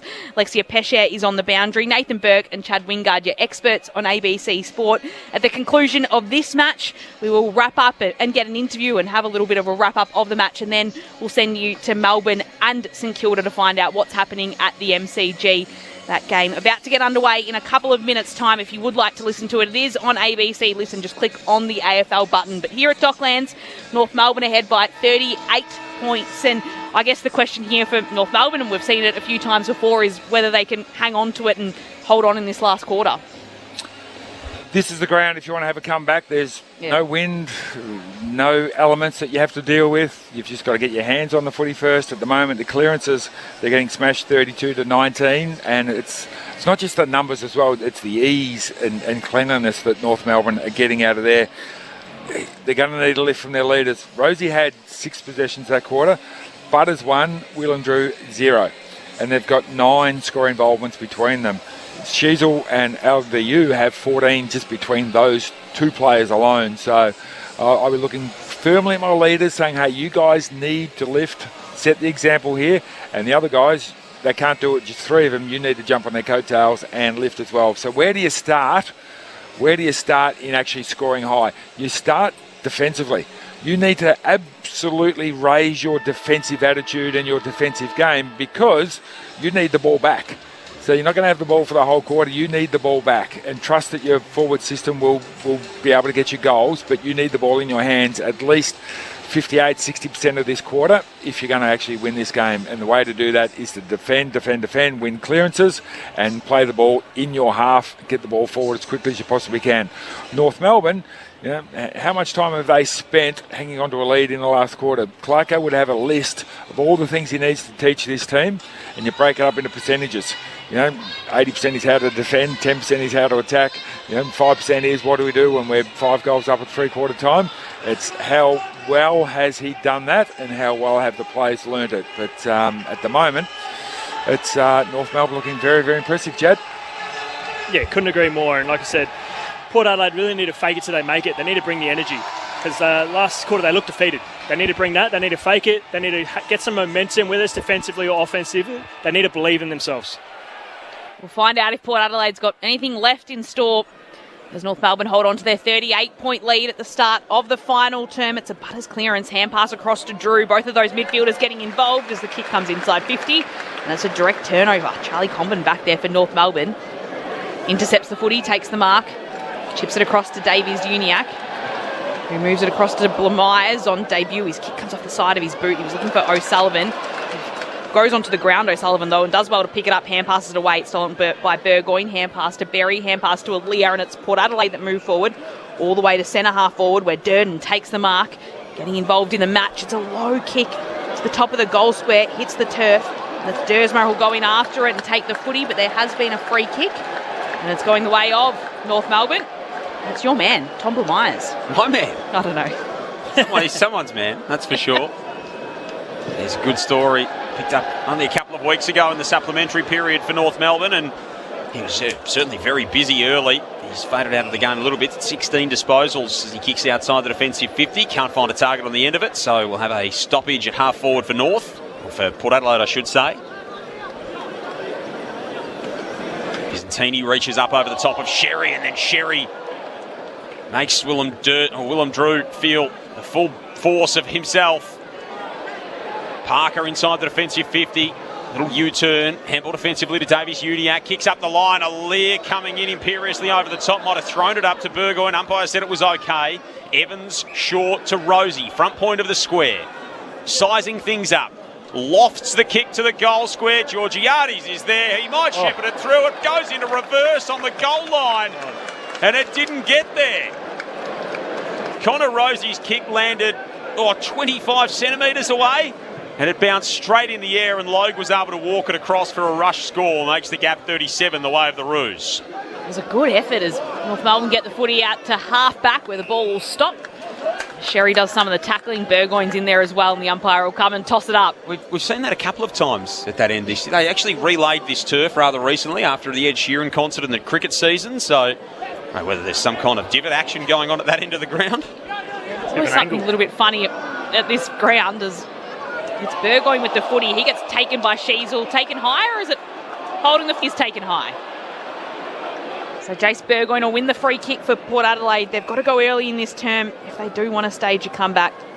It's in towards Kane Farrell from Castlemaine, one of the oldest footy clubs in the country, I think. Fourth oldest, Loz. I think Melbourne, Geelong and somewhere else in Melbourne, and then Castlemaine. So the kick comes across to Richards. Good history. And he goes inside 50 and he finds Durden, who's been quite lively across his first match in Port Adelaide colours. Did they play against, Joel? Back in the old days, they actually used to get people to come up on the train. So they would. No, that's what they used to play against the likes of Melbourne and Geelong and that kind of thing. Don't start him on footy leagues and train lines. We'll be here all day. The Venn diagram we don't need. Because Corey Durden has the footy, and this will keep Port Adelaide in it. So he lines up, tight angle, kicks towards goal, and it's good. Corey Durden's got it, and he's got two. And he wants to get a win in his first match in Port Colours, or at least have a good crack at trying. The margin now 31 points North Melbourne's way. Port Adelaide 8-9-57. North Melbourne 13-10-88. Just 3.5 minutes played in this final term, and it's Port with the first goal of the quarter. Yeah, and Port Adelaide got the first goal of the quarter, but I'd still say the energy and the endeavour is in North Melbourne's favour. Yes, they gave away a free kick to Jace Burgoyne, but no one's really attacking the ball that way for Port Adelaide, and that's where you're talking about their leaders. They don't need to get 10 disposals in this quarter. They need to do it with actions, and that includes endeavour, tackle, hunt, pressure. They need to win it at that source first before they can think about like the score involvements or that part of their game. Well, Australian Chad Wingard alongside Australian Football Hall of Famer Nathan Burke, your experts on ABC Sport. Sherry does the ruck work, the roving, and then tried to flick it back, sort of like an NFL centre. Tried to spike it back to a teammate. Decided he'd hold on to it, accept the tackle and force the ball up. Butters toe pokes it forward, and then it was pushed on by O'Sullivan. Got it to McKercher, to Sheasel. Low kick inside the 50. Zerha misjudged it, slipped over. Bergman takes it for the power inside defensive 50. He offloads. Good tackle again from Darling, who's been impressive in that facet of the game today for North. And we'll have a ball up inside forward 50 for the Roos. 88 they lead. Port Adelaide 57. 5 gone here in this final quarter. Sunday footy on ABC Sport. Butters reaching over the top of the pack, trying to get his hands free. Rosie eventually dashes clear and just whacks it up the line. It'll come back though. Oh, Comben collides with Logue. They conspire to muck it up. It opens the door for Joe Berry, who sees the window. Had a vacant 50 to himself and pulled the kick badly away to the right. It's out of play for a throw-in deep forward for the Power. Not a lot of talk to the young fella then. Could have kept going, maybe had a bounce, had a steady, got himself an extra 10 metres closer. And there's no one quicker than the person with the ball when there's no one in between the goals. Like, you got to take off, then settle. They get the throw in deep inside forward 50. Sherry takes it out, then hand passes it away. There's a whistle on play. Throw? Yep, didn't quite get his fist to it. Throw from Tristan Sherry, watching the replay. The old one-handed hand pass. That's legal. Sometimes. In other codes, maybe, Loz. I mean, sometimes it's judged to be legal. But it's Jack Whitlock who gets the free kick. And he'll come in to try and put a couple in a row in this quarter for Port Adelaide. It comes off his boot, not too well, but he squeezes it through. That's a couple for Jack Whitlock. And that's 3 in a row for Port Adelaide, stemming from the very end of the third term, and North Melbourne's lead cut back to 25 points after they got out by as much as 43 points in that third term. It's down to 25, 6.5 minutes played in the fourth. 9-9-63 Port Adelaide chasing North Melbourne 13-10-88. All the boomers down the right-hand end, they're getting a little bit shaky. Absolutely. The 25 points, it's not a big lead in today's football. As we said, perfect conditions, you can score quickly down here. Stranger things have happened at this venue, Berkey. Absolutely. You can be 25 points up with 2 minutes to go and lose. Maybe, not 2, maybe 4. Yeah, maybe a little bit more than that. I just asked Melbourne. Of course, they went after it. Nazai Wanguleen Miller did the power. He stayed at St Kilda. They're trying to make a similarly impressive comeback here. Sheasel with the clearance for North Melbourne at the restart. Defensive hand pass to Daniel, McDonald, and now McKercher. He gets free from the Drew tackle. He just puts the afterburners on, kicks inside the 50. Trembars with a rise, can't hang on to it. How did Bergman get rid of it illegally? The pressure told for North Melbourne on the drop.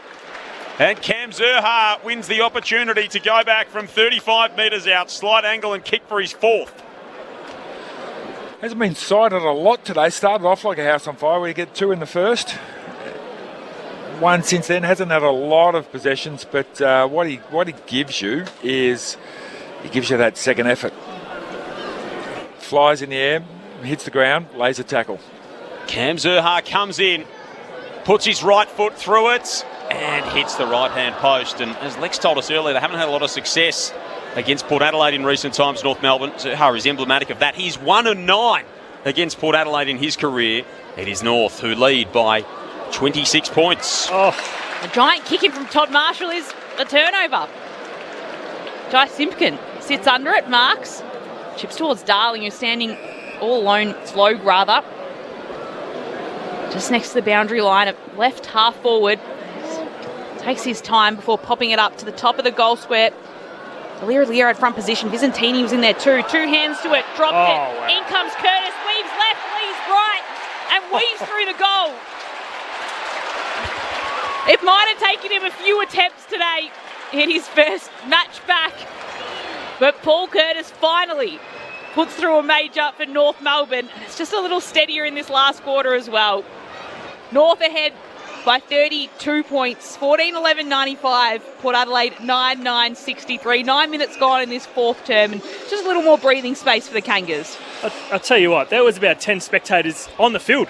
There was actually more spectators on the field than there was in the stands when Paul Curtis just weaved, ducked and dove between. Like, there's 10 Port Adelaide players, not one person got a hand on him. I know he's elusive. It's like the 5 Ds of dodgeball, Chad. What are they doing? Like, but again, he kicks the hardest goal out of the 4 shots that he's had today, 5 shots that he's had today. But again, that kick in, go back to Toddy. Jai Simpkin just marked that it's kick on 50 metres and no one's contested him. There was 5 other Port Adelaide players there. Whether it was a missed kick in terms of where they were trying to approach this, but you can't allow that from a kick in. And Vizentini cannot drop an uncontested mark 10 metres out from the goal, big fella. That's what you're there for. Stick your hands up and catch it. 1 goal for Paul Curtis today. So he finally gets one to go.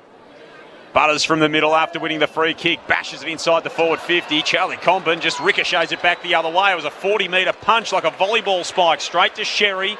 Off to Blamires, and now to Davies Uniacke. Kick led him down to the top of the 50, and Jones dropped an uncontested chest mark. Curtis was onto him in a flash. Wins it back. Picked up by Doverston. Kicks to full forward. Larky chest mark, no. Does the roving. Tackled by 3 Port Adelaide players. Got the handball away, and he'll get a free kick among it all.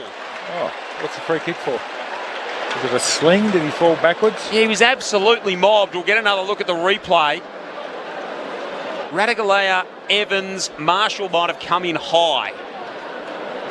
And Nick Larky has an opportunity from 25 metres out. Oh, hang on. Marshall's injured trying to get off, and the umpire said, no, you've got to come back and stand the mark. Doesn't seem like it's...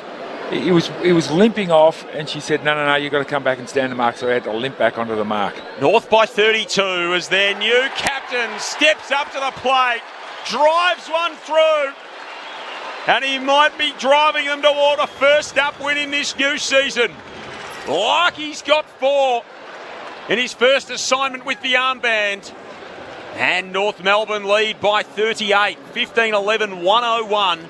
Port Adelaide 9-9-63, 11 and a half gone in the final term, and Berkey Todd Marshall, that was a long limp off the ground.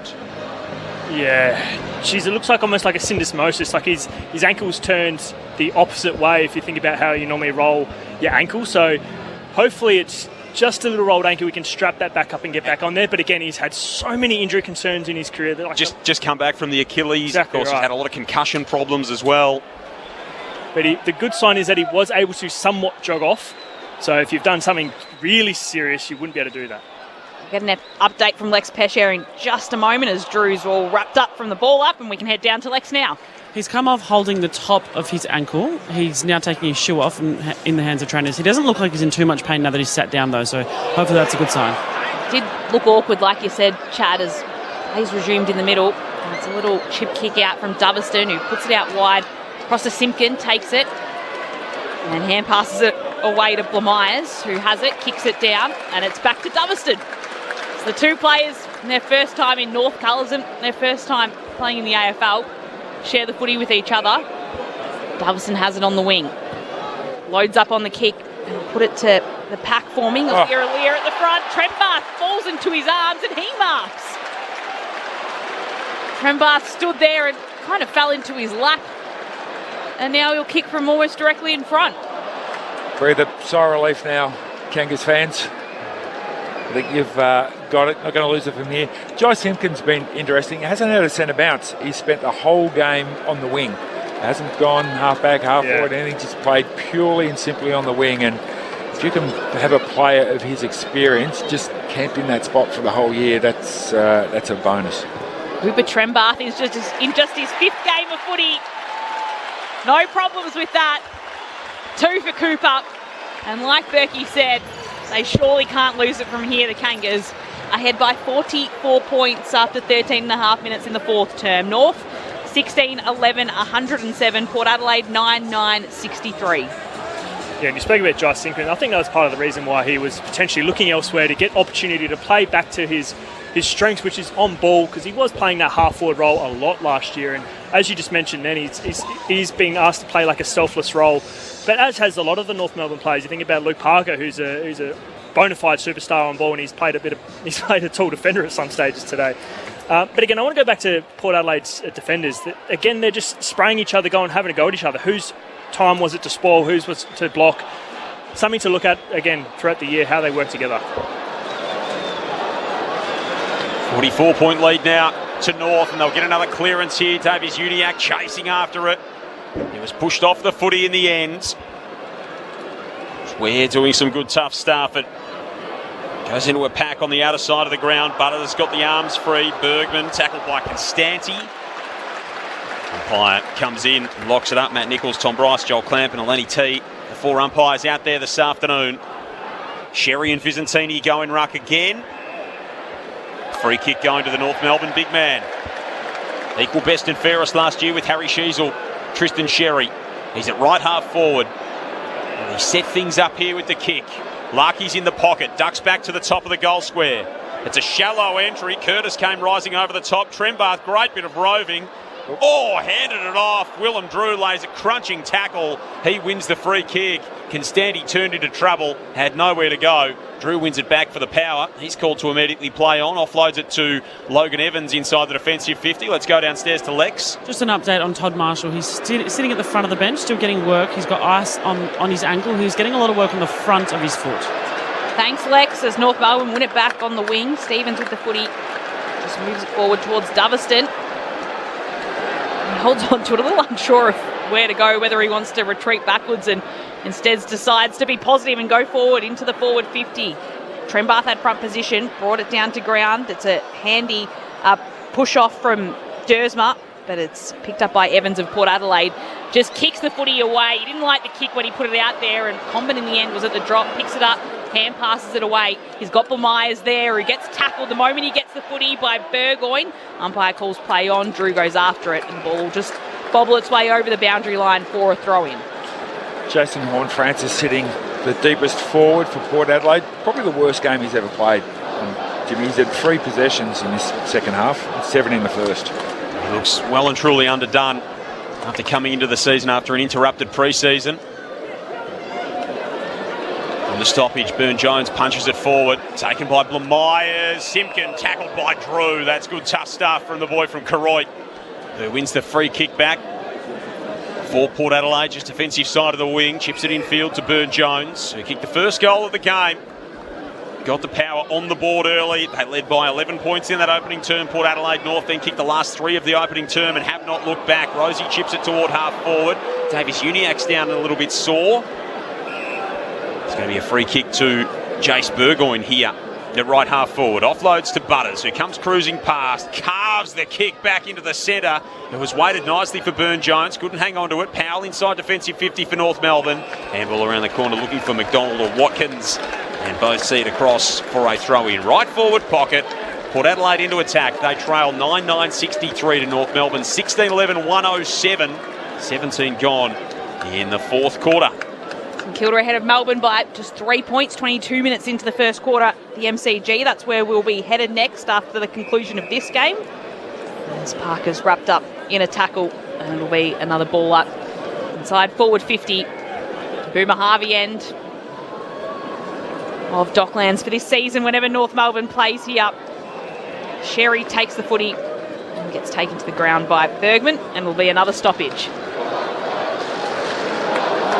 So it is North Melbourne ahead by 44 points. It's right from the stoppage. It's Butters that takes it, shoves it on his boot, but that's wide and just through for a behind. It'll be 43 points now, North Melbourne's lead. 18 minutes played in this fourth term. A win coming up in round 1 for North. Great start to their campaign. Daniel kicks outside the defensive 50. Burgoyne reached over the top of Dersma and knocked it clear. Dersma goes back in. He's accosted by his opposite number 7. Rosie punches it forward. Bergman takes it for the power. He was held without the footy. Miles Bergman kicked a long goal in the second quarter to the same end of the ground. He's 75 metres out here. Lays the kick up to the top of the goal square, and Charlie Comben takes an impressive defensive mark under duress on the second bite. Pulls it in. Stevens has been busy. Equal career best, 27 disposals now for Dylan Stevens in his season opening game. Port Adelaide win it back at left half forward. Burne-Jones goes into battle. Blamires was there. Ware towing the boundary line. Stepped it across. Umpire says that was okay. Throw it in. Left half forward for the Power. 19 minutes gone in the final term.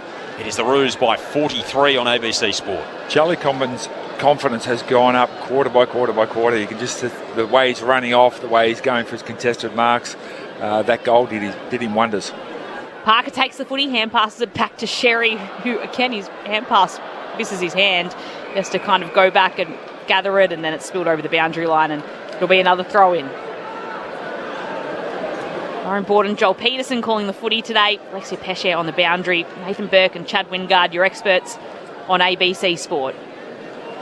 Sherry and Visentini wrestle in the ruck, and it is Sherry again who can get a little tap out, put it in front of the pack. But again, it's a pack that'll form on top of the footy, and there'll be another ball up, a little pushing and shoving. Contested possessions 127 to 98 in favour of the Roos. Sherry moves Visentini out of the way, and then Visentini gets a little bit of the tap out, and there has been a free kick in that. It's going the way of the Power. And it's Jason Horne-Francis who should be the recipient of this free kick as it eventually comes back to him on the wing, Joel. Compounding that, Berkey, uncontested possessions 210 to 156. They've had so much more of the ball in North Melbourne. Horne-Francis eases the kick into the arc. Burne-Jones gets upstairs and tries to pull it in. It's belted out of play. It'll be tossed back in. Might check in downstairs with Lex if she's still kicking around. Lex, Nick Larkey's on the bench. Is that just cramp? It looks like he's getting it stretched out maybe. Yes, you are correct. He's stretching at the moment. He's been down there for a couple of minutes, but he doesn't look like he's in too much pain, just removing, I suppose, any cramps. It's quite humid down here. Round one, of course, still trying to work their way back into fine fettle, these players. Burne-Jones takes it off the throw-in, runs toward the pocket, trying to curl it around the body, and it is out for a minor score. 42 points in his 7 straight kicks, 16-11 and 9-11. North Melbourne on their way to a big round one win, 21 gone in the final term on ABC Sport. Comben, a little chip out to Caleb Daniel, who runs back across the goal square, takes a bounce and then puts it out wide, and it'll work for Blamires, who does keep it inside the field of play. And he's got a win coming up as well. He's coming out of the VFL and now getting his opportunity in the AFL. Thumps it on his boot, goes right down the wing.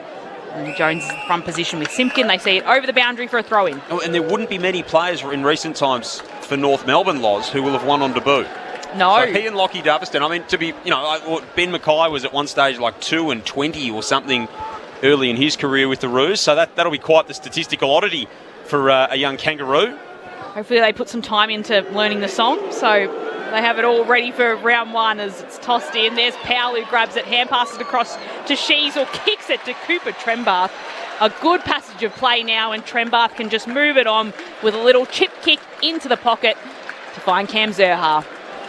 Hard to describe how good that kick was from Sheasel. He looked up, there was 2-on-2 inside 50. He just pulled it across his body to the left, made Curtis come back at the ball, and they've got a mark inside 50 rather than just 4 blokes chasing a ball. It was Horne-Francis coming to the bench, that noise, but it is Cam Zerha to snap this one from the boundary. That is all across the face of the goal and out of bounds on the full. North Melbourne ahead by 42. About 6 minutes left in this match at Docklands. Power will bring it back into play. Kick out wide, Visentini reaches up, can't take the mark. Parker off hands, sock it out toward the boundary line and over. Let's go downstairs. Lex on the boundary. You can just see where this game is at. A moment ago, there was about 4 players stretching. The humidity is getting to them. Let's see who can run this one out, if Port have anything left. And played at pace too, Berkey and Chad, this opening round game for these two teams. And first game as well, you're always struggling round one. Yeah, mitigating factors all rolled into that. So the physical toll for these two teams will be there after this one. Butters from the clearance, off to Ware. He gave it to Richards. Of course, Jacob Ware, ex-Giant, twice delisted, so was an unrestricted free agent at the end of last season. Durden, short to Drew. Drew inside the forward 50. Simpkin is the only one there for North Melbourne, and he just runs a ring around Jack Watkins. He made that look very, very easy, did Simpkin for the Roos. And he comes outside the defensive 50 to Jacob Constanti. Played every game last year for North Melbourne. After crossing from the Swans, did Constanti. 24 gone here in this final term. North by 42 points. Kicks to a pack on the wing. Farrell takes it off their hands. McKinlay up toward half forward, and Watkins redeems himself with a good mark at right half forward. Spins the footy around and then dabs it forward. He was looking for Richards. It goes past him. Constanti was there as well. Georgiades picks it up and hand passes it back to Joe Richards, who's got it just outside the forward 50. He squares the ball up to Bergman, who does mark. Gets clattered into by Sheasel, but holds on to the football. You've got to get someone else on the mark here. Yeah, we know he's good for the trip. Yeah, exactly right. Caleb Daniel standing on the mark. Well, they can't now, can they? No, they can't, yeah. It'll be Bergman, who skips in, kicks from 51 metres out. There's plenty in his leg, and he's got the distance easily, but not the accuracy. Just a behind for Bergman. North Melbourne's lead cut back by 1 to 41 points. Nearly 25 minutes played in this final term. The 12 disposals for Miles Bergman today, so disappointing first up performance from him. Parker runs it outside the defensive 50. Daniel off half-back for North Melbourne toward that city wing. And that's a really strong mark taken out there by Darling, who's been impressive. Just provided them with a really strong presence up front, the Roos, today. Thought about cutting the kick back infield to McKercher. Instead, he retreats to McDonald. 16-11, 107 North Melbourne. Port Adelaide 9-12-66. They topped the ton just 3 times all of last season, the Roos. They'll be hoping it's not reminiscent of that early season win against Melbourne last year. They belted them by 66 points and then proceeded to do absolutely nothing for the rest of the year. As Powell comes back toward Ping, who pirouettes as he sees off Georgiades and Mark. Whacks it inside the forward 50. Curtis and Zuhair both go upstairs. Alir got the kick away. Watkins is there. Run down by Simpkin. Holding the ball. Free kick to the Roos. Davies Uniacke to Darling. He had it whacked out of his hands by Alir. Wanted the free kick, won't get it. He stopped. Wow. Luckily, McKinlay didn't, and he exits for the power. It goes right into the hands of Charlie Comben, though, who's been mopping it up all day. He chips back to Myers, who gets a few cheers. Clearly has some fans here supporting him today. He flares it out wide, or out to centre half back to McDonald, who switches it across to the other side of the ground to Dylan Stevens, and he puts it right down to Sheasel, who's had a lot of the footy today. He's coming up to disposal number 31. It's the AFL record for 54. He recorded down in Hobart against Richmond late last year. Kicks it down towards half forward. It's a mark to Darling.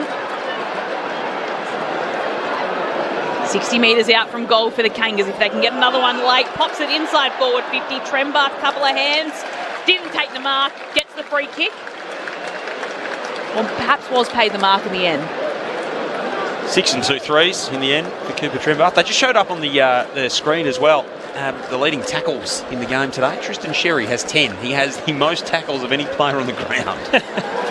His follow-up work, especially out of stoppage, is outstanding. So Cooper Trembath tends to kick 3 goals in a game, and he's got 2 at the moment. This one he'll have to kick from 43 metres out. Just a slight angle to the right. Late stages of this round 1 match for North Melbourne. They've got a hefty lead. Can Cooper Trembath extend it? Of course he can. Good things come in threes, and Cooper Trembath has got 3 today again. He pushes out North Melbourne's lead. 47 points they're ahead by. 17-11, 113 North Melbourne. And importantly, they've kept Port Adelaide to under 100 points, 9-12-66. 28 minutes gone in the last. So just the accounting on that, Loz. He debuts last year in round 23 against the Giants, kicks 3 goals, 1. He plays in round 24 against Richmond, kicks 3 goals, 1. He plays again in round 25 against Adelaide, kicks 3 goals, 2. And today, he's kicked 3 goals, 2. So 4 games, 12 goals, all threes. That's not a Take him off. He needs to get off now. Yeah. It's good average. Absolutely it is. Maintain something close to that, he'll be a very, very good player for North Melbourne. Yeah. Look out, buddy. 17-11, 113, 9-12, 66. It's been a powerful performance from the Roos, looking for their first win over the Power since 2019. They've lost 11 of 12 to them. They started off so brightly at the end of that first term, kicking the last 3 of the opening quarter. They have not looked back. And the margin at a game high, 47, as wide as we've been in the contest. You know, Sullivan's been good for the Roos, and impactful with his touches today. Trembath's reward for kicking 3 is to have a spell in the ruck. Jumped at this. Yep. McDonald off halfback for North Melbourne. Trembath goes upstairs, can't pull it in. Reaching over the pack, Alier at ground level, hands it off to Drew. Now McKercher, dispossessed. Port win it back. Byrne-Jones almost missed his boot. Scrubs a kick into the middle. Richards nudged Daniel under the foot. He kicks inside the arc. Georgiades got onto it and pulls it in. And Mitch Georgiades can give Port Adelaide a consolation prize as the North Melbourne fans celebrate a season that could have so much pressure. Starts with all kinds of promise for North Melbourne. They will win in round 1. The margin now the only question, as Mitch Georgiades, who's got 3 goals in the game, has a shot after the bell. It's 47 points before the kick. Equal third in the Coleman last year, this man with 58. Looking for his 4th. He misses. And the Roos open up their season with a 46-point win and leave their fans thinking, what could be this year? While for the Power, their first game under Josh Carr ends in a stinging defeat. Join in the chorus, North Melbourne's on the ball. Good old North Melbourne, they're champions, you'll agree. North Melbourne is the team that plays to win for you and me. The Power started really well. 2 goals in the first 8 minutes through Byrne-Jones and Georgiades. And they looked a really good thing for North Melbourne. Kicked the last 3 of the opening term. They kicked 5 in the second term, and they were never headed after that. They run out 17-11, 113 to 9-13, 67 victors. Join in the chorus, North Melbourne's on the ball. Good old North Melbourne, they're champions, you'll agree. North Melbourne is the team that plays to win for you and me. So North Melbourne with the round 1 win, 46 points to the good. 17-11, 113 to Port Adelaide, 9-13, 67. As both teams shake hands in the middle of the ground. It'll be a celebration for North Melbourne as they look and hope for this, that this will spark them onto something for the remainder of this season. The goal kickers across the match tonight, well, this afternoon, Nick Larkey had 4, his first game out there as captain of the Kangas. Cooper Trembath finished with 3. Cam Zerha had a couple, and then singles to Charlie Comben, Jack Darling, Luke Parker, Paul Curtis, Dylan Stevens, Jai Simpkin and Zane Dersma. So a good long list there for North Melbourne. Well, for the Power, Mitch Georgiades chimed in with 3 goals. Jack Whitlock kicked a couple. Miles Bergman with a single. Darcy Burns-Jones as well had the first goal of the game. And Corey Durden with a couple there in his first game for the Power. But it is North Melbourne ahead by, or that win in the end, by 46 points. So I guess questions coming for them before this season even began about what they're going to achieve this year. So Nathan Burke, Chad Wingard, do you think this maybe just takes a little bit of pressure off them, or maybe it's a monkey off their back that they get the win in round 1 and can breathe a little easier this week? No doubt they will be absolutely mixture of joy and relief that they've actually got a win on the board already, but also played some really, really good football. I think the happiest man in Australia right now would be Ken Hinkley, not because Port Adelaide lost, but he'd be sitting at home thinking, imagine how much the media would be coming for me if I was still coaching and we dished up that sort of thing. They would be camped out the front of my house. It would be an absolute nightmare. So, Kenny, breathe a sigh of relief. You don't have to put up with that anymore. But if Port Adelaide keep putting up performances like that, it won't be long before the heat comes. And Chad, you know better than anyone what Adelaide are like. They don't accept that sort of performance. And today it was just, can't put it down to our first game a little bit rusty. Well, North Melbourne, their first game, they're a little bit rusty.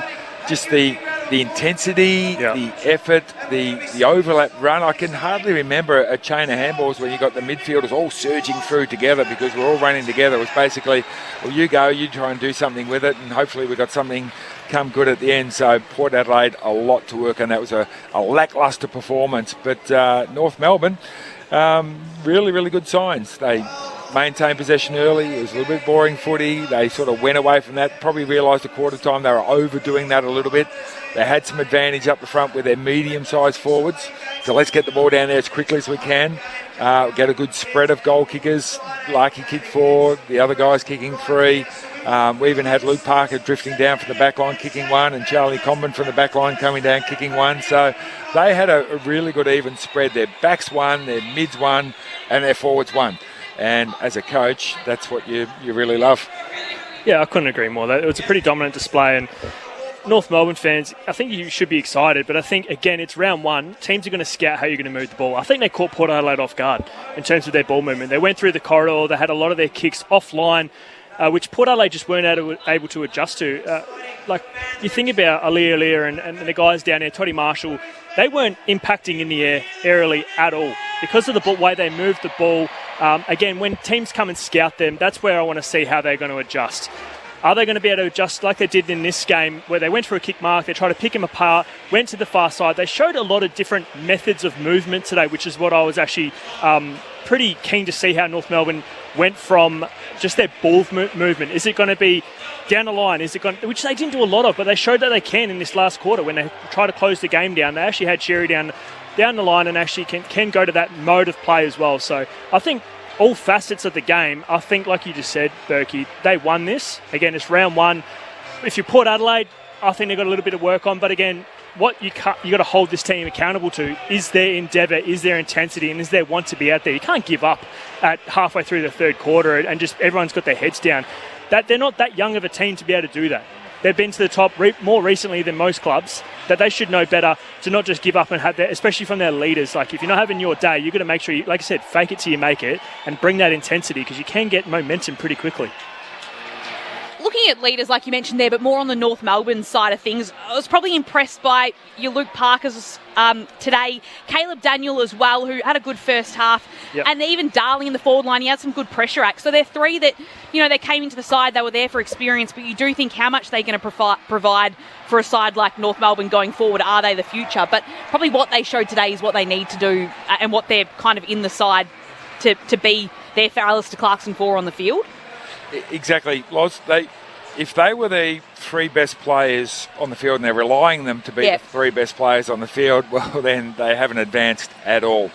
They got them to eventually be really consistent, reliable, smart leaders on the field, and that's what all 3 of them were today. And what have they all got in common? They've all won premierships. Caleb Daniel at the Bulldogs, Luke Parker at Sydney, Jack Darling at West Coast.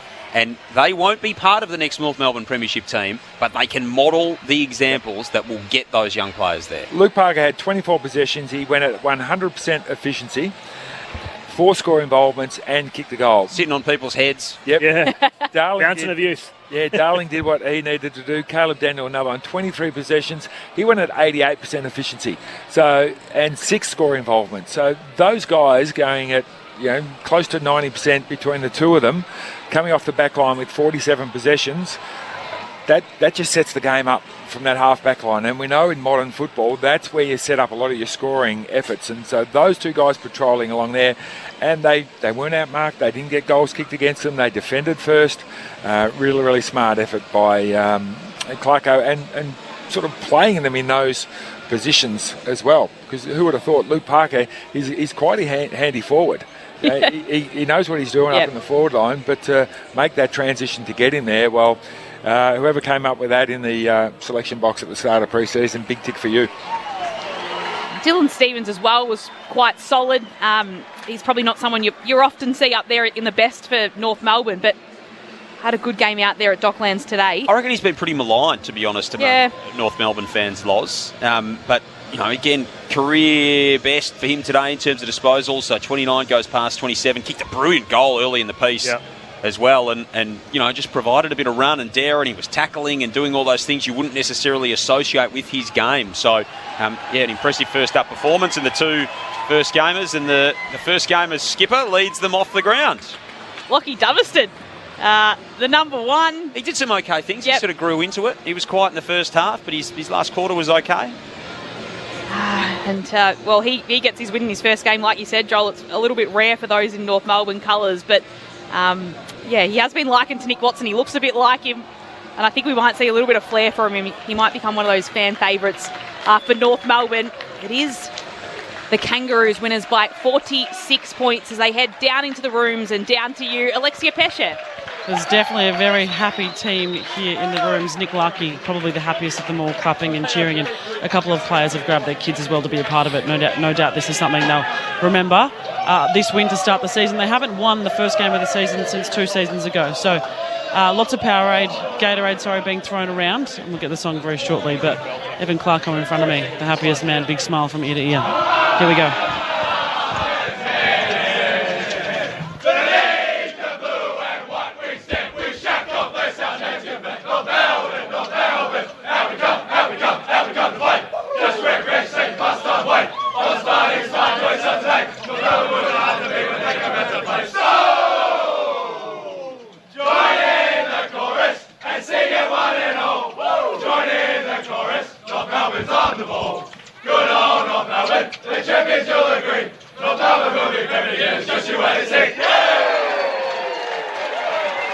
Haven't heard that one in a while, have we? Let's hope we hear it a few more times. The song Down in the Rooms with Alexia Pesce. We'll get back to you in a moment or two when you do have an interview down there with a winning North Melbourne player. Across at the MCG, it is St Kilda ahead by 13 points. They're leading Melbourne in the second quarter, so still plenty of time left in that second term. It's St Kilda ahead, and that's where we'll take you to after we get a little bit of reaction from North Melbourne. We'll head across to the MCG and to our call team there, and following that match, it'll be Gold Coast against the West Coast Eagles in the afternoon match across the Sunday of AFL action. 17-11, 113 North Melbourne winners against Port Adelaide at 9-13, 67. A good first month, well, for both these two sides, obviously based on where they finished on the ladder. They should have an easier run of it, and after finishing in the bottom 6 of it. West Coast, Essendon and Carlton for North Melbourne in the next 3 weeks. So given what we've seen from them today, it'll be a trip to Perth next week. But of those next 3 matches, do you have them sneaking a few of those in, or a couple of those in at least?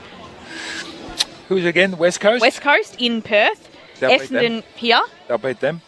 And Carlton. Carlton here. Chance. 4-0. 3-1. I mean, I think 3-1 serious. Yeah. I think that's what they should be aiming for. At least 3-1's a great 3-1's a great start. Yep, that's what they should be aiming for from this point. And for Port, as sort of Loz is alluding to, so they've got North this week, then they've got Essendon, West Coast, Richmond, St Kilda in their first 5. They get St Kilda at home in Gather Round. So that's a little bit of a tick for them as well. Is there a minimum achievement then for what North Melbourne can tick off this season? They've got out of the bottom 2 last year. What's realistic? So won 5 last year? 4.5? Or 4.5? 5.5. 5.5. 5.5. I want them up 9, 10 at least. All right, Berkey, we'll get more on that in just a moment. We'll head downstairs to Alexia Pesce in the North Melbourne rooms. I sure am. I'm with Harry Sheasel, a very happy room down here. Harry, firstly, congrats on the win. It's a nice way to start the season. Yeah, it is. Really proud of the boys. We've had a really good pre-season. It's great to get a good start to the year. Now, in his press conference this week, Alistair Clarkson said you guys wanted to become more of a defensive team and change the way you approach defence. What can you say from today's game that really worked and came together? Yeah, I think it's no secret we were leaking too many goals out the back in previous years, and we made a few shifts to our defence, not just in our back line, but just the way we defend the whole ground as a whole group. And I think the back line specifically held up so well today. Like, Griff Logue was huge, Charlie Comben was a brick wall, and Toby Pink. So if we can put them in more contests like they were in today, I think that's going to hold us in much better stead. So, it's just a first game. It's only one game to go off, but, it looked pretty good today. You had a little smirk on your face when you said Charlie Comben. When you see defenders kick goals like he did, what does it do for the team? Yeah, well, he used to be a forward and couldn't kick a goal to save his life on a set shot, from 30 out in front. So I think it suits him when he's 60 out, got the 50, and he has a pretty funny goal song, which is similar to mine. So I love that. Chad Wingard and Nathan Burke's all yours. Harry, Chad Wingard here, mate. Congrats on the win. I was pretty impressed by your offence. I know you just spoke about your defence, but you scored over 100 points today. You only did that on 3 occasions last year. The few modes that you guys went to throughout the day, can you speak a little bit about how you went from a bit of a chip mark trying to get to the far side, but also you weren't shy of the corridor as well. So how do you kind of switch between those modes and when to go for it? Is there a call on, or is it just a gut feel from the group on the field? Yeah, it wasn't really different modes. It was more just a focus today. We know Port Adelaide are going to be really aggressive with their kicking through the corridor and try and take the game on quick. So we didn't necessarily want to go straight back at them with the same speed, because we know that would probably just create a chaos game, which is what they want. So we had a bit of a theme to just go from chaos to calm. So a few times when we turn the ball over, we just try and find a mark and get control. And probably just another one that's a back guy that I was really keen to talk about is Comben. Yeah. Jeezy had 11 marks and 3 contested throughout the day. Do you feel like he's one of those guys that can really take it to that next level and become one of the best defenders in the competition? Yeah, well, he was special today. He's starting on his opponent, but then the ability to read the ball and come off and take really strong marks and then be composed with ball in hand. I think he's just going to get better and better. As I said before, he was a forward to start his career, so the more he plays down back, the more comfortable he's going to get. And now with this new sort of defensive system alongside our other key backs, I think they're just going to go from strength to strength back there. And well done, mate. Nathan Burke here. Just sticking on the backline theme, how early in pre-season do you think it was made that, okay, Luke Parker, you're going to spend pretty much your whole sort of game and learn how to be that small defender? Was he the whole pre-season, or was there a shift there during it somehow? Yeah, no, to be honest, Nathan, it was the day before the Collingwood practice game. Okay. Clarko, he can swing things a bit late, change his mind often, but it was a magical move. How good was he today? He was outstanding, 24 and a goal. So just to have him and Khaled down there just gives you a bit of confidence that you've got some experience down there. You're not going to be overawed, you're not going to be out of shape too often. So that must allow you guys a bit more freedom through the middle to do what you want to do. It does. And he has the ability to come inside as well. And I think it freed up Colby McKercher to play higher up the ground today, which he showed what he can do there with his speed and burst. That experience behind the ball is so crucial. Luke McDonald coming back today from missing a few weeks with a wrist injury. And then Tommy Blamirez in his first game was really strong, just plays his role, does what's required, and was really happy to see him play well and in a win. North Melbourne's Harry Sheasel with us after a 46-point win first up for the Roos. Harry, Joel Peterson here. Josh Carr spoke in his press conference during the week for Port Adelaide about the fact that North are, a good clearance team, but didn't necessarily make the most of those opportunities last year. Is that something that you went to work on, given the power that you've got in the midfield? I mean, when you got that right today, it looked absolutely dominant. Was that a focus in the off-season to generate those opportunities, but then make them more effective from clearance? Yeah, I didn't know he said that, to be honest, but we're not. We were aware of that. We know that our clearance numbers last year were one of the best in the competition, but we just weren't getting the bang for buck. We have such a dominant ruckman and some stars through our midfield and real quality that can really hurt opposition. So we didn't necessarily focus on it too much. We just backed in our system, our balance that we have around the stoppage, to then go and play our natural games and natural flair. And I think liking that late in the second quarter, I think once we get a run on, it's going to be hard to stop us. And the Port Adelaide side of things, so they've been somewhat of a bogey team for the Roos over the previous few seasons. I mean, you hadn't beaten them until today. You were 0-3 in your career. North had lost 11 of 12, hadn't beaten them since 2019. Did that come up at all during the week? No, mate, to be honest, I think all 17 teams were a bogey for us in the last 5 years, so it wasn't brought up at all. We just try and focus each week on the opposition and what we need to do to beat them.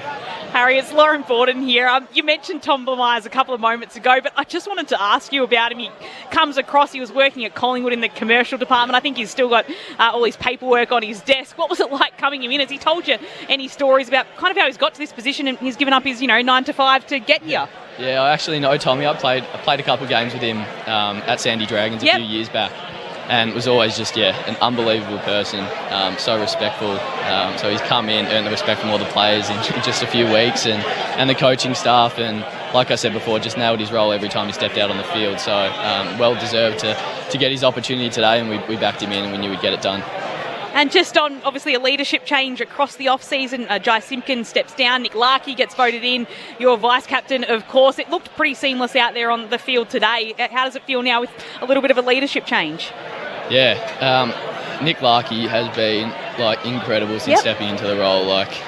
Honestly flawless. The way he speaks and articulates what is required from the coaching staff and what as a group we're trying to drive, and he's such a leader on field, off field, and I'm so lucky to just be supporting him. And Jai still plays a massive role in the leadership sense.